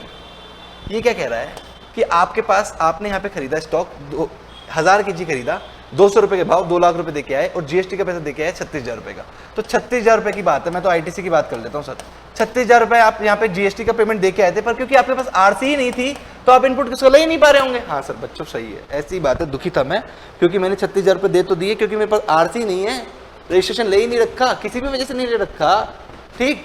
Section 22 में ही नहीं आता है ना, रजिस्ट्रेशन नहीं ले रखा, और रजिस्ट्रेशन नहीं ले रखा तो 36,000 रुपए की इनपुट नहीं मिलेगी। दुख मना रहा हूँ, गया 36,000 रुपए, वरना ई क्रेडिट लेजर में आ जाते। पर थोड़ा टाइम बीता, थोड़े टाइम बाद बीतने पे मेरे को पता लग गया कि अब मेरे को इनपुट मिलेगी, पर उसमें से मैं 2000 kg में से 400 kg यहाँ पे खर्च कर चुका हूँ, गुड्स बना के बेच चुका हूँ, उस रॉ मटेरियल के गुड्स बना के बेच चुका हूँ। तो अब मेरे को 400 kg की तो इनपुट नहीं मिल सकती, पर जो 600 kg यहाँ कैरी फॉरवर्ड करूंगा उसकी इनपुट मिल जाएगी, ठीक। तो 36,000 रुपए की, 36,000 रुपए की इनपुट कैसे थी, ये यार कैलकुलेशन नहीं करी हुई, क्या मैं कर देता हूँ। 36,000 रुपए की इनपुट कैसे थी सर, 1000 kg की परचेज पे थी, तो 400 kg 600 kg की परचेज पे आपको इतनी इनपुट मिल जाएगी ना सर। हाँ इतनी इनपुट मिल जाएगी, जो कि अमाउंट आएगा 21,600 की आपको इनपुट मिल जाएगी यहाँ से, ठीक है। आपका 18 का 1 का ए हो गया। सर कैपिटल गुड्स की भी तो बात करो। अरे सर कैपिटल, यहाँ पे तो रॉ मटेरियल खरीदा उसकी तो बात नहीं बता दी, यहाँ पे कैपिटल गुड्स भी तो खरीदा होगा, कैपिटल गुड्स की भी तो इनपुट दोगे फिर आगे। नहीं सर कैपिटल गुड्स की इनपुट नहीं दूंगा, सिर्फ रॉ मटेरियल की इनपुट, बच्ची कुछ इनपुट जो मिलेगी वो सिर्फ रॉ मटेरियल की मिलेगी। कैपिटल गुड्स की इनपुट 18 के 1 के ए में तो नहीं मिलेगी। मतलब आगे स्कोप है, हाँ आगे स्कोप है, तो आगे कहाँ स्कोप है, तो आगे चलेंगे तो आगे का स्कोप समझ में आ जाएगा, ठीक है। हाँ सर तो चलते हैं आगे। सर 18 का 1 का बी बता दो, मतलब 2 3 4 5 6 तो भी आने हैं, तो 18 का 1 ही खेल रहा है आपसे मैं क्या करूं, है ना, है ना। बी क्या कहता है, वॉलंटरी रजिस्ट्रेशन, मर्जी से लिया है, वहां तो मैंडेटरी दे रहा, यहाँ मर्जी से लिया है, पहले नहीं था, पहले नहीं था, यहां ले लिया मर्जी से ले लिया। तो कुछ डिफरेंस है क्या 18 के 1 के ए में और 18 के 1 के बी में? कोई डिफरेंस नहीं है सिवाय मर्जी के। ठीक, 18 का 1 का सी, 18 का 1 का सी। सर सी से कंपोजिशन, पहले वो कंपोजिशन स्कीम में था तो उसको आईटीसी नहीं मिलता था, अब वो रेगुलर स्कीम में आ गया तो उसको आईटीसी मिलना है। तो सर सेम है क्या? हाँ सर वही सेम एग्जांपल है, वही 1000 की परचेज करी, 400 केजी आपने इस पीरियड में खत्म कर दी, 600 केजी आप कैरी फॉरवर्ड करना चाहते हो तो वही 36,000 रुपये को दिखोगे, 1000 केजी पे 36,000 दे के आए हो। ठीक है, ठीक है, तो 600 केजी पे कितना आया? 21,600 का मिल जाएगा। सर कैपिटल गुड्स का मना किया था, अब हाँ कर रहा हूँ सर। मतलब 18 के 1 के सी में आपको कैपिटल गुड्स पे भी एग्जाम्पशन कैरी फॉरवर्ड करने को मिल जाएगा आईटीसी। हाँ सर क्यों? क्यों भी दूंगा अभी रीजन, अभी क्यू का भी रीजन दूंगा, पहले सी और डी बढ़ाने दो फिर रीजन दे दूंगा, है ना। तो एक बार सी में कितना मिलेगा ये तो पहले सीख लो। हाँ सर कितना मिलेगा ये सिखा दो। ये 18 का बी हो गया, ये 18 का सी आ गया। सी में कैपिटल गुड्स का इतना मिलेगा। सी क्या कहता है? अगर आप यहां पे कोई कैपिटल गुड्स खरीद के लाए थे जिसकी डेट है यहाँ पे 1 अक्टूबर 2019, ठीक, कोई कैपिटल गुड्स खरीद के लाए थे जिसपे जीएसटी 18,000 रुपये का दे के आए थे, ठीक, और आपने उसको 10 सितंबर 2020 को आपने क्या किया? उसको बिजनेस में यूज ले लिया, मतलब अब यहाँ पे कंपोजिशन से आप रेगुलर में आ गए इस डेट को। तो अब जो आपने कैपिटल गुड्स खरीदे थे उसकी यहाँ तो इनपुट नहीं मिल रही थी, पर यहाँ मिलेगी तो कितनी मिलेगी? हाँ, मतलब ये वाला इनएलिजिबल पोर्शन निकाल दूं तो बात डन हो जाएगी। एक बार तो पूरा लिखूंगा 18,000 रुपये की मिल जाएगी। ई क्रेडिट लेजर में, ई लाइबिलिटी लेजर में निकाल देता हूँ अमाउंट कितना आएगा। मैं बोलूँगा कि 18,000 रुपये में से इस पीरियड का अमाउंट ख़त्म करना है। वो इस पीरियड का अमाउंट कैसे ख़त्म करेंगे? क्वार्टर वाइज ख़त्म करेंगे। ठीक है, क्वार्टर वाइज कैसे सर? अप्रैल मई जून एक क्वार्टर होता है, जुलाई अगस्त सितंबर दूसरा क्वार्टर होता है, अक्टूबर नवंबर दिसंबर तीसरा क्वार्टर होता है, जनवरी फरवरी मार्च तीसरा क्वार्टर होता है, चौथा क्वार्टर होता है। कब खरीदी मशीन सर? 1 अक्टूबर 2019 को खरीदी। कहाँ आता है वो क्वार्टर? यहाँ आता है। तो ये एक क्वार्टर खरीदा सर। एक काम करो, इस डेट को कर दो 1 दिसंबर कर दो। अभी भी यहीं आता है क्या सर? अक्टूबर से दिसंबर में? हाँ ये यहीं आता है। क्यों कर रहा सर? बस ऐसे ही किया, मेरी मर्जी। 1 दिसंबर कर दिया तो भी अभी यहीं फॉल किया गया सर? हाँ तो भी यहीं फॉल किया। तो 1 क्वार्टर यूज किया, 2 क्वार्टर यूज किया, फिर तीसरा क्वार्टर यूज किया। सितंबर कब लाया आप उसको? 10 सितंबर। तो 10 सितंबर ये रहा ना, चौथा क्वार्टर यूज किया। तो 4 क्वार्टर आपने उसको इस पीरियड में यूज कर लिया। एक क्वार्टर का कितना मानेंगे? 5% मानेंगे।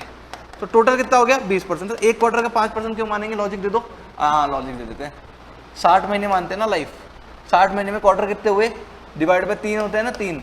एक क्वार्टर में 3 महीने होते हैं ना, तो कितने हुए? 20। तो 20 को किससे मल्टीप्लाई करें कि 100 हो जाए सर? 5 से मल्टीप्लाई करो कि 100 हो जाए, इसलिए 5% मानते हैं एक क्वार्टर का। नहीं आया समझ में तो छोड़ दो। ठीक, 5%। तो 20% आ गया इस पीरियड का, 80% आ गया इस पीरियड का। तो 20% इनपुट तो खत्म कर देंगे, 80% इनपुट दे देंगे। ठीक, तो 18,000 का 20% इनपुट तो खत्म कर देंगे, 3600 रुपये तो खत्म कर देंगे, और 14,400 की इनपुट दे देंगे। ये तो खत्म, ये दे देंगे। तो मतलब कैरी फॉरवर्ड कितनी होगी? 14,400। 18 का सी ये था, डी भी यही है। डी में बस कंपोजिशन स्कीम में की वजह लिखा हुआ है, पहले एग्जेम्प्टेड में डील करता था, अब टैक्सेबल में डील करता है। समझ में आ गया? 18 के सी में लिखा हुआ है कंपोजिशन से रेगुलर में गया, 18 के डी में लिखा हुआ है एग्जेम्प्टेड से टैक्सेबल में गया। ठीक, तो मतलब सी और डी में तो कैपिटल गुड्स का भी दे रहे हैं, और ए और बी में सिर्फ इनपुट गुड्स का दे रहे हैं। सर अब आप बता दो कि कैपिटल गुड्स का गुड्स सी में और डी में क्यों दे रहे हैं और ए और बी में क्यों नहीं दे रहे? हाँ अब मैं बता देता हूं।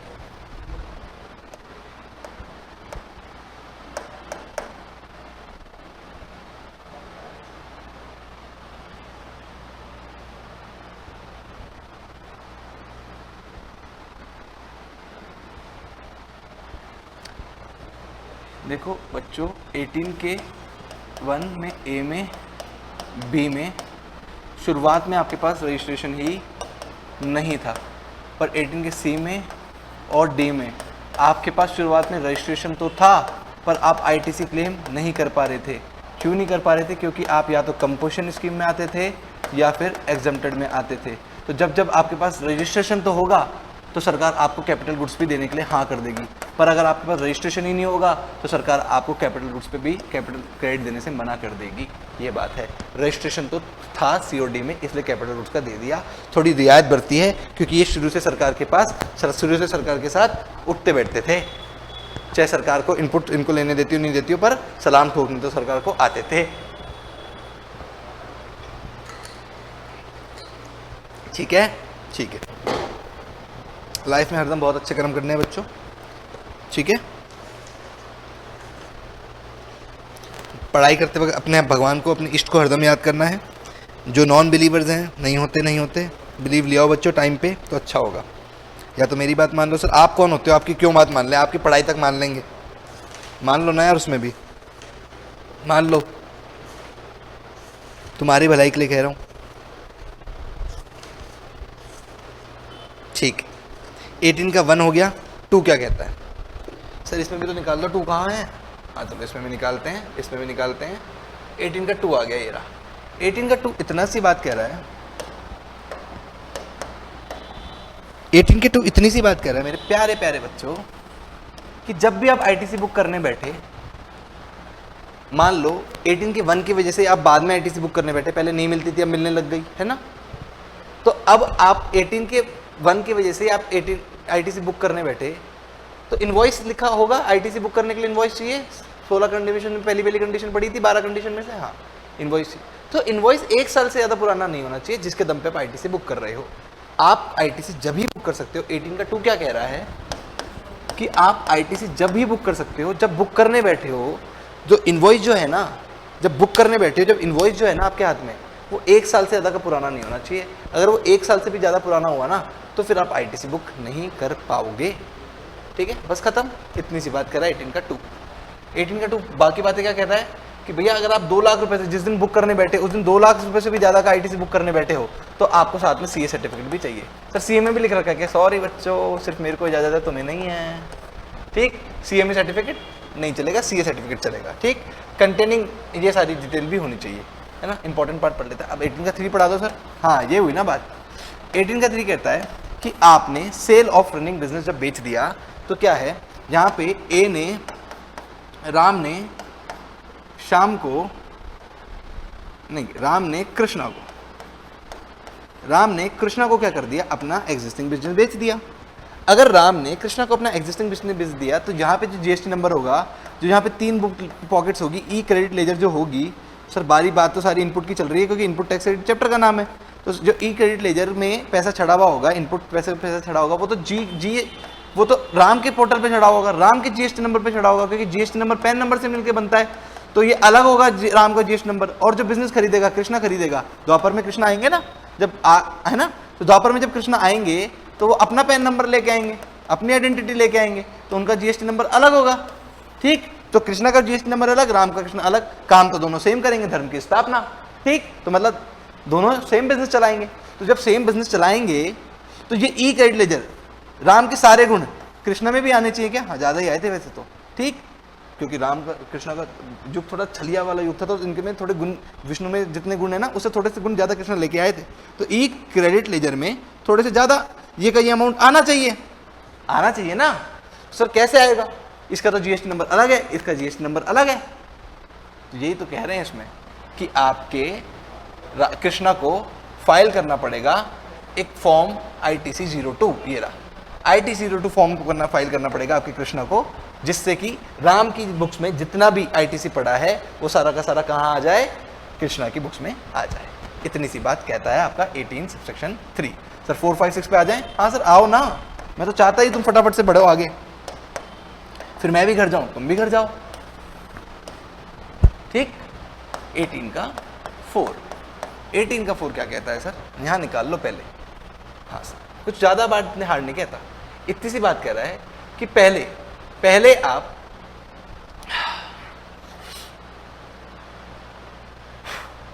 नॉर्मल स्कीम में थे, अब कंपोजिशन स्कीम में आ गए, या पहले नॉन एग्जेम्प्टेड में डील करते थे। ठीक, अब एग्जेम्प्टेड में डील करने लग गए। मतलब 18 के 4, 5, 6 में तो यही तो कहानी थी बच्चों कि पहले इनपुट मिलता था, अब नहीं मिलेगा। पहले हमारी लाइफ में जीएसटी में खुशियां ही खुशियां थी, इनपुट सब मिलता था। अब इनपुट को सरकार ने मार दी गोली, अब नहीं मिलेगा, है ना। अब वो हमारे साथ नहीं है। क्या नहीं है? इनपुट तुम्हारे साथ नहीं है।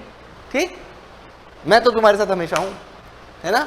तुम्हारे सीएमए बनने के बाद भी आना, कभी मिलना मेरे से, मैं तो हमेशा तुम्हारे साथ में हूं। चाहिए नहीं वो बात अलग है। ठीक है, तो मैं तो तुम्हारे साथ हमेशा हूं। तो बात किसकी है? इनपुट की। पहले तो इनपुट तुम्हारे साथ साथ खड़ी थी, खूब कसमें वादे करके तुम्हारे साथ साथ खड़ी थी, अब छोड़ के चली गई इनपुट तुम्हें। ठीक, तो अब तुम थोड़े से दुखी हो। छोड़ के क्यों चली गई? क्योंकि तुम पहले तो रेगुलर स्कीम में थे, अब कंपोजिशन स्कीम में आ गए। पहले तो तुम बड़े अच्छे थे, अब तुम गंदे हो गए। नहीं, पहले तुम नॉन एग्जेम्प्टेड में डील करते थे, अब तुम एग्जेम्प्टेड में डील करने लग गए। तो एग्जेम्प्टेड गुड्स पे तुम जीएसटी नहीं क्लेम कर सकते ना, आप तो नहीं कर सकते। तो अब इनपुट आपको छोड़ के चली गई। ठीक, तो क्या छोड़ के चली गई तो सर हमने तो यहाँ का पूरा इनपुट बुक कर लिया होगा शुरुआत में। जब छोड़ के चली गई तो अब क्या करना पड़ेगा? रिवर्सल का अमाउंट कैसे पता करेंगे? यही तो सवाल है, यही तो सीखना है सर। वही 600 केजी बचा था ना आपके पास, 600 केजी इस बार रिवर्सल में काम में आएगा। 36,000 divide by 1000 KG into 600 KG, 21,600 reversal में आएगा। तो सर ये तो इनपुट गुड्स की बात हो गई। सर कैपिटल गुड्स का भी रिवर्सल करेंगे क्या? हाँ सर, कैपिटल गुड्स का भी रिवर्सल करेंगे, क्योंकि आप यहाँ पे रजिस्टर तो थे ही ना। मतलब छीनने की बारी जब आएगी इनपुट तो सरकार कैपिटल, सर छीनने की बारी जब इनपुट की आएगी ना, सरकार हरदम ही छीनेगी। पैसा तो छीनेगी, देने में आनाकानी कर रही है और छीनने में तो सबसे पहले बढ़ के आ रही है आगे। तो कैपिटल गुड्स की भी इनपुट छीनेगी क्या आपसे यहाँ पे? हाँ सर, कैपिटल गुड्स की भी छीनेगी क्या? हाँ सर। तो सर वो क्वार्टर वाइज कर लेते ना, अभी आपने बताया ना क्वार्टर वाइज। नहीं, यहाँ क्वार्टर वाइज नहीं होगा सर। क्वार्टर वाइज क्यों नहीं होगा? यहाँ पे बच्चों इतनी इंपॉर्टेंट बात है, मैं रिवीजन क्लास में भी ये बात कंज्यूम कर लेता हूँ, मतलब बता देता हूँ। क्वार्टर वाइज मेरे बच्चों इसलिए नहीं आएगा क्योंकि जब भी क्वार्टर वाइज इनपुट निकालते हो ना तो वो ज़्यादा अमाउंट आता है, ज़्यादा मंथली में कम आता है, क्वार्टर वाइज में ज़्यादा आता है। क्योंकि अगर आपने 2 महीने भी यूज़ किए तो क्वार्टर क्या बोलेगा? 3 महीने हैं पूरा क्वार्टर में तो, और 5% ले लेगा। पर मंथली यूज़ कर लोगे तो 2 महीने में 2 महीने का आएगा, तो क्वार्टर में थोड़ा अमाउंट ज़्यादा निकल के आता है। तो इस बार तो आपसे छीनने की बात है ना, छीनने की बात है। तो अगर ये क्वार्टर वाइज दे देती तो ज्यादा इनपुट मिल जाता, इसलिए मंथ वाइज ही देगी, इसलिए मंथ वाइज ही देगी। मंथ कितने हैं? 36,000 की इनपुट दे के आए, इसलिए अब समझ में आया। मैंने वहां पे दिसंबर कर दिया था, तो मंथ कितने हुए? 10 महीने हुए। 10 महीने हुए तो 36,000 डिवाइड बाय 60 करेगी, इंटू 10 करेगी कि 10 महीने की इनपुट ही देंगे तुम्हें। 36 डिवाइड बाय 60, 300, 300 इंटू 10, 3,000। 3,000 रुपए की इनपुट ही मिलेगी, बाकी 36 माइनस 3, 33 की रिवर्सल हो जाएगी। और अगर तुम ये क्वार्टर वाइज करते ना मेरे बच्चों, तो मैं बता देता हूं क्वार्टर वाइज में करते तो क्या आता? 36,000 के क्वार्टर वाइज कितने हो जाते? 10 महीने में तो 4 क्वार्टर हो जाते, इंटू 20% करते तो 20% की इनपुट मिल जाती। ठीक, ये अभी निकाला था ना, कितना आया 36,000 को 20%?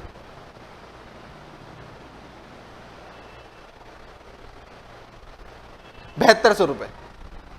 तो देखो यहाँ 7200 की तुम्हें इनपुट मिल जाती। तो सरकार ये चाहती है कि सरकार ये नहीं चाहती। वैसे तो थोड़ा कैलकुलेशन में पक्का गलती हुई है, इतना ज़्यादा नहीं आएगा ये। 5 4 जा 300 300, हाँ यार इतना ज़्यादा तो नहीं आएगा। 300 टू 10 3,000, क्या गलती हो गई मेरे से? 1 2 3 4 क्वार्टर, हाँ जो भी गलती है निकाल लो, इतना ज़्यादा नहीं आएगा, तुम करके देख लेना।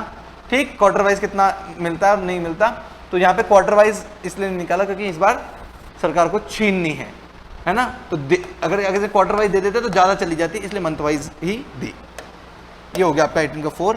खुशखबरी 18 का 5 आपका काम का नहीं है, बच रहा है 18 का 6। 18 का 6 क्या कहता है कि अगर पहले तो अपने साथ थी, अब नहीं है। अगर पहले आप कोई चीज़ बिजनेस में यूज़ कर रहे थे और आपने बीच में उसको क्या कर दी? डिस्कार्ड कर दी, तो आईटीसी का भी रिवर्सल करना पड़ेगा। यहाँ पे आगे रिवर्सल करना पड़ेगा क्या? हाँ सर बच्चों यही तो बोल रहे हैं, यही तो सारी बात है, रिवर्सल करना पड़ेगा। तो 18,000 रुपए की जो आपने पहले दिन ये सोच के लिखी थी इनपुट कि ये लाइफ भर हम इसको यूज़ करेंगे, पर आपने बीच में डिस्कार्ड कर दी। तो बीच में डिस्कार्ड कर दी, बेच दी, या फिर रद्दी में फेंक दी एकदम ही, या घर ले गए, या जला दी। तो यहाँ पे जो भी एक्टिविटी आपने करी, यहाँ पे आपको करना पड़ेगा रिवर्सल। रिवर्सल कितना का करेंगे? तो 18,000 रुपये, 18 का 6 खोल लो, खत्म खत्म खत्म, बस ये लास्ट मेन सेक्शन है, इसके बाद कुछ नहीं। तो 18,000 रुपये का आप क्या करोगे, रिवर्सल करने बैठोगे, वही मंथ वाइज कर लोगे, ठीक। तो मंथ वाइज मान लो आपने वही रिवर्सल करके 3,000 रुपये का आया यहाँ पे, और 18,000 सर 36,000 मान लो इसको, क्योंकि पिछले एग्जाम्पल में 36,000 लिया था। तो 36,000 में 3,000 यहाँ आया, 33,000 आया, वही पुराना एग्जाम्पल जो की हूँ, ठीक। 10 महीने बाकी 50 महीने, ठीक है। मैं करके देखता हूँ, मेरे को क्या लग रहा है, गड़बड़ लग रही है मेरी कैलकुलेशन में। डिवाइड बाय 60 इंटू 10, ये 3,000 नहीं आएगा यार, वो 7200 तो सही था, ये गलत है। 36,000 डिवाइडेड बाय 60 इंटू 10, ये लो 6,000 आ गया ना, वो 7200 सही था, वो 3,000 गलत था, 6,000 रुपये, ठीक। तो 6,000 रुपये की आपको क्या मिल जाएगी, इनपुट मिल जाएगी, है ना, और बाकी आपके 30,000 रुपये की आपका रिवर्सल कर दोगे। हाँ सर, बात ठीक है, डन। यही कहता है क्या सर? हाँ यही कहता है, पर सरकार का आपको 86 में क्या कहती है, चाहे मंथ वाइज कर दो रिवर्सल, चाहे क्वार्टर वाइज, यहाँ ऑप्शन दे दिए। सरकार थोड़ी सी लीनियंट हो गई 18 में कि चाहे मंथ वाइज कर दो चाहे क्वार्टर वाइज कर दो, ठीक है। क्वार्टर वाइज करोगे तो अमाउंट 7200 आ जाएगा, और रिवर्सल का अमाउंट थोड़ा और कम आएगा, है ना। 7200 रिवर्सल का अमाउंट 36,000 में से 7200 चलाएंगे जाएंगे, एक 6,000 गए तो 30,000, 1,000 गया तो 29,000, और 200 गए तो 28,800 रुपये, फिर ये 28,800 हो जाएगा। तो सर बेहतर है ना हम 28,800 वाला करें, रिवर्सल कम करें? हाँ बेहतर है, ये करना, ठीक है ना, ऑप्शन है तुम्हारे हाथ में, ये करना। और सर और भी कुछ कहता है क्या सेक्शन 18(6)? हाँ और भी कुछ कहता है। सरकार कहती है अगर तुमने यहाँ पे आके कोई मशीन बेची है, बेच ली, मान दो तुमने कितने में, वो मेरे एग्जाम्पल में 70,000 रुपये में बेच दी, तो फिर हम क्या करेंगे, रिवर्सल का अमाउंट तो रखेंगे ही रखेंगे, जो कि है 30,000। मान लो तुमने मंथ वाला यूज किया है तो 30,000, तो मंथ वाला रिवर्सल का तो यूज करेंगे इस पर 18% जीएसटी और निकाल लेंगे।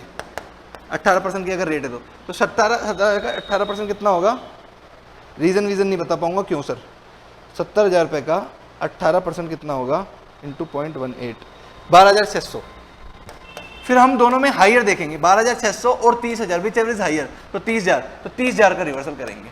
अगर ये गलती से 21,600 आ जाता, नहीं 35,000 आ जाता, तो फिर हम कितने का करते रिवर्सल, 35,000 का करते, पर अभी 12,600 आया तो 12,600 का 30,000 का रिवर्सल करेंगे, विच एवरेज हायर का रिवर्सल करेंगे। अगर आपने जो अमाउंट में बेची है ना, उस अमाउंट का जो रेट लग रही है उतनी रेट का निकाल लेंगे, फिर ये अमाउंट और reversal amount which average higher का रिवर्सल करेंगे, ठीक है। हाँ सर ठीक है, रीजन बता दो सर। अरे काश बच्चों मैं तुम्हें रीजन बता सकता, मेरे खुद के हाथ ऐसे ऐसे मचल रहे हैं, काश मैं तुम्हें रीजन बता सकता, पर रीजन में बता सकता कब, जब मेरे को तुम अलग से 15-20 मिनट देते, ठीक। पर रिवीजन क्लास में मेरे पास इतना टाइम नहीं है, तो सॉरी फॉर दैट, ठीक। मेरे को खुद को बहुत गंदा लगता है जब मैं कोई भी लॉजिक स्किप करता हूँ, ठीक। तो पर कुछ मजबूरी आप मेरी समझो कि मैं रिवीजन क्लास में लॉजिक्स को साथ डील नहीं कर पाऊंगा। कल की क्लास में आप मेरी रेगुलर क्लास देख लेना ना, जिस बच्चे का टाइम है रेगुलर क्लास देख लेना, ठीक है। जिस क्लास में मैंने 18(6) निकाला हुआ है उस क्लास में, इस रेगुलर क्लास में देख लेना, आपको लॉजिक समझ में आ जाएगा कि सरकार ने ये अलग से ऑप्शन क्यों डाला है, क्योंकि वैल्यू एडिशन है कुछ, ठीक है ना। अब वो नहीं बता पाऊंगा, अभी वैल्यू एडिशन नहीं हुआ। अगर ये 170 में बिक जाती तो वैल्यू एडिशन हो जाता, चीज लाए सस्ती बेच दी महंगी में, तो जब एक्स्ट्रा अमाउंट में बेच देते हैं उस पर तो जीएसटी लगता है। सर आप तो बता रहे हो धीरे धीरे, हाँ सर नहीं बता पाऊंगा। सेक्शन 19 क्या कर रहा हूं मैं, स्किप कर रहा हूं, जॉब वर्कर स्किप कर रहा हूं। क्यों स्किप कर रहे हो सर, इतना इंपॉर्टेंट नहीं है। सेक्शन 20 इनपुट सर्विस डिस्ट्रीब्यूटर, आज का लास्ट सेक्शन, और खत्म कहानी खत्म। आईएसडी कॉन्सेप्ट ये कहता है कि सपोज करो, फटाफट से एग्जांपल से मेरी बात सुनो। आईएसडी कॉन्सेप्ट क्या कहता है कि सपोज कर लो एक मेरी मुंबई में फैक्ट्री है, एडमिनिस्ट्रेशन ऑफिस है, सारा काम धाम एडमिनिस्ट्रेशन का कहां से संभालता हूं, मुंबई से संभालता हूं, और फैक्ट्रीज के आउटलेट मेरे जगह जगह हैं। हर पंजाब में लुधियाना में है, यूपी में है, आपके नीचे पुणे में है, और नीचे केरला में है। यहां 4 जगह मेरी फैक्ट्री है। हेड ऑफिस है मुंबई में,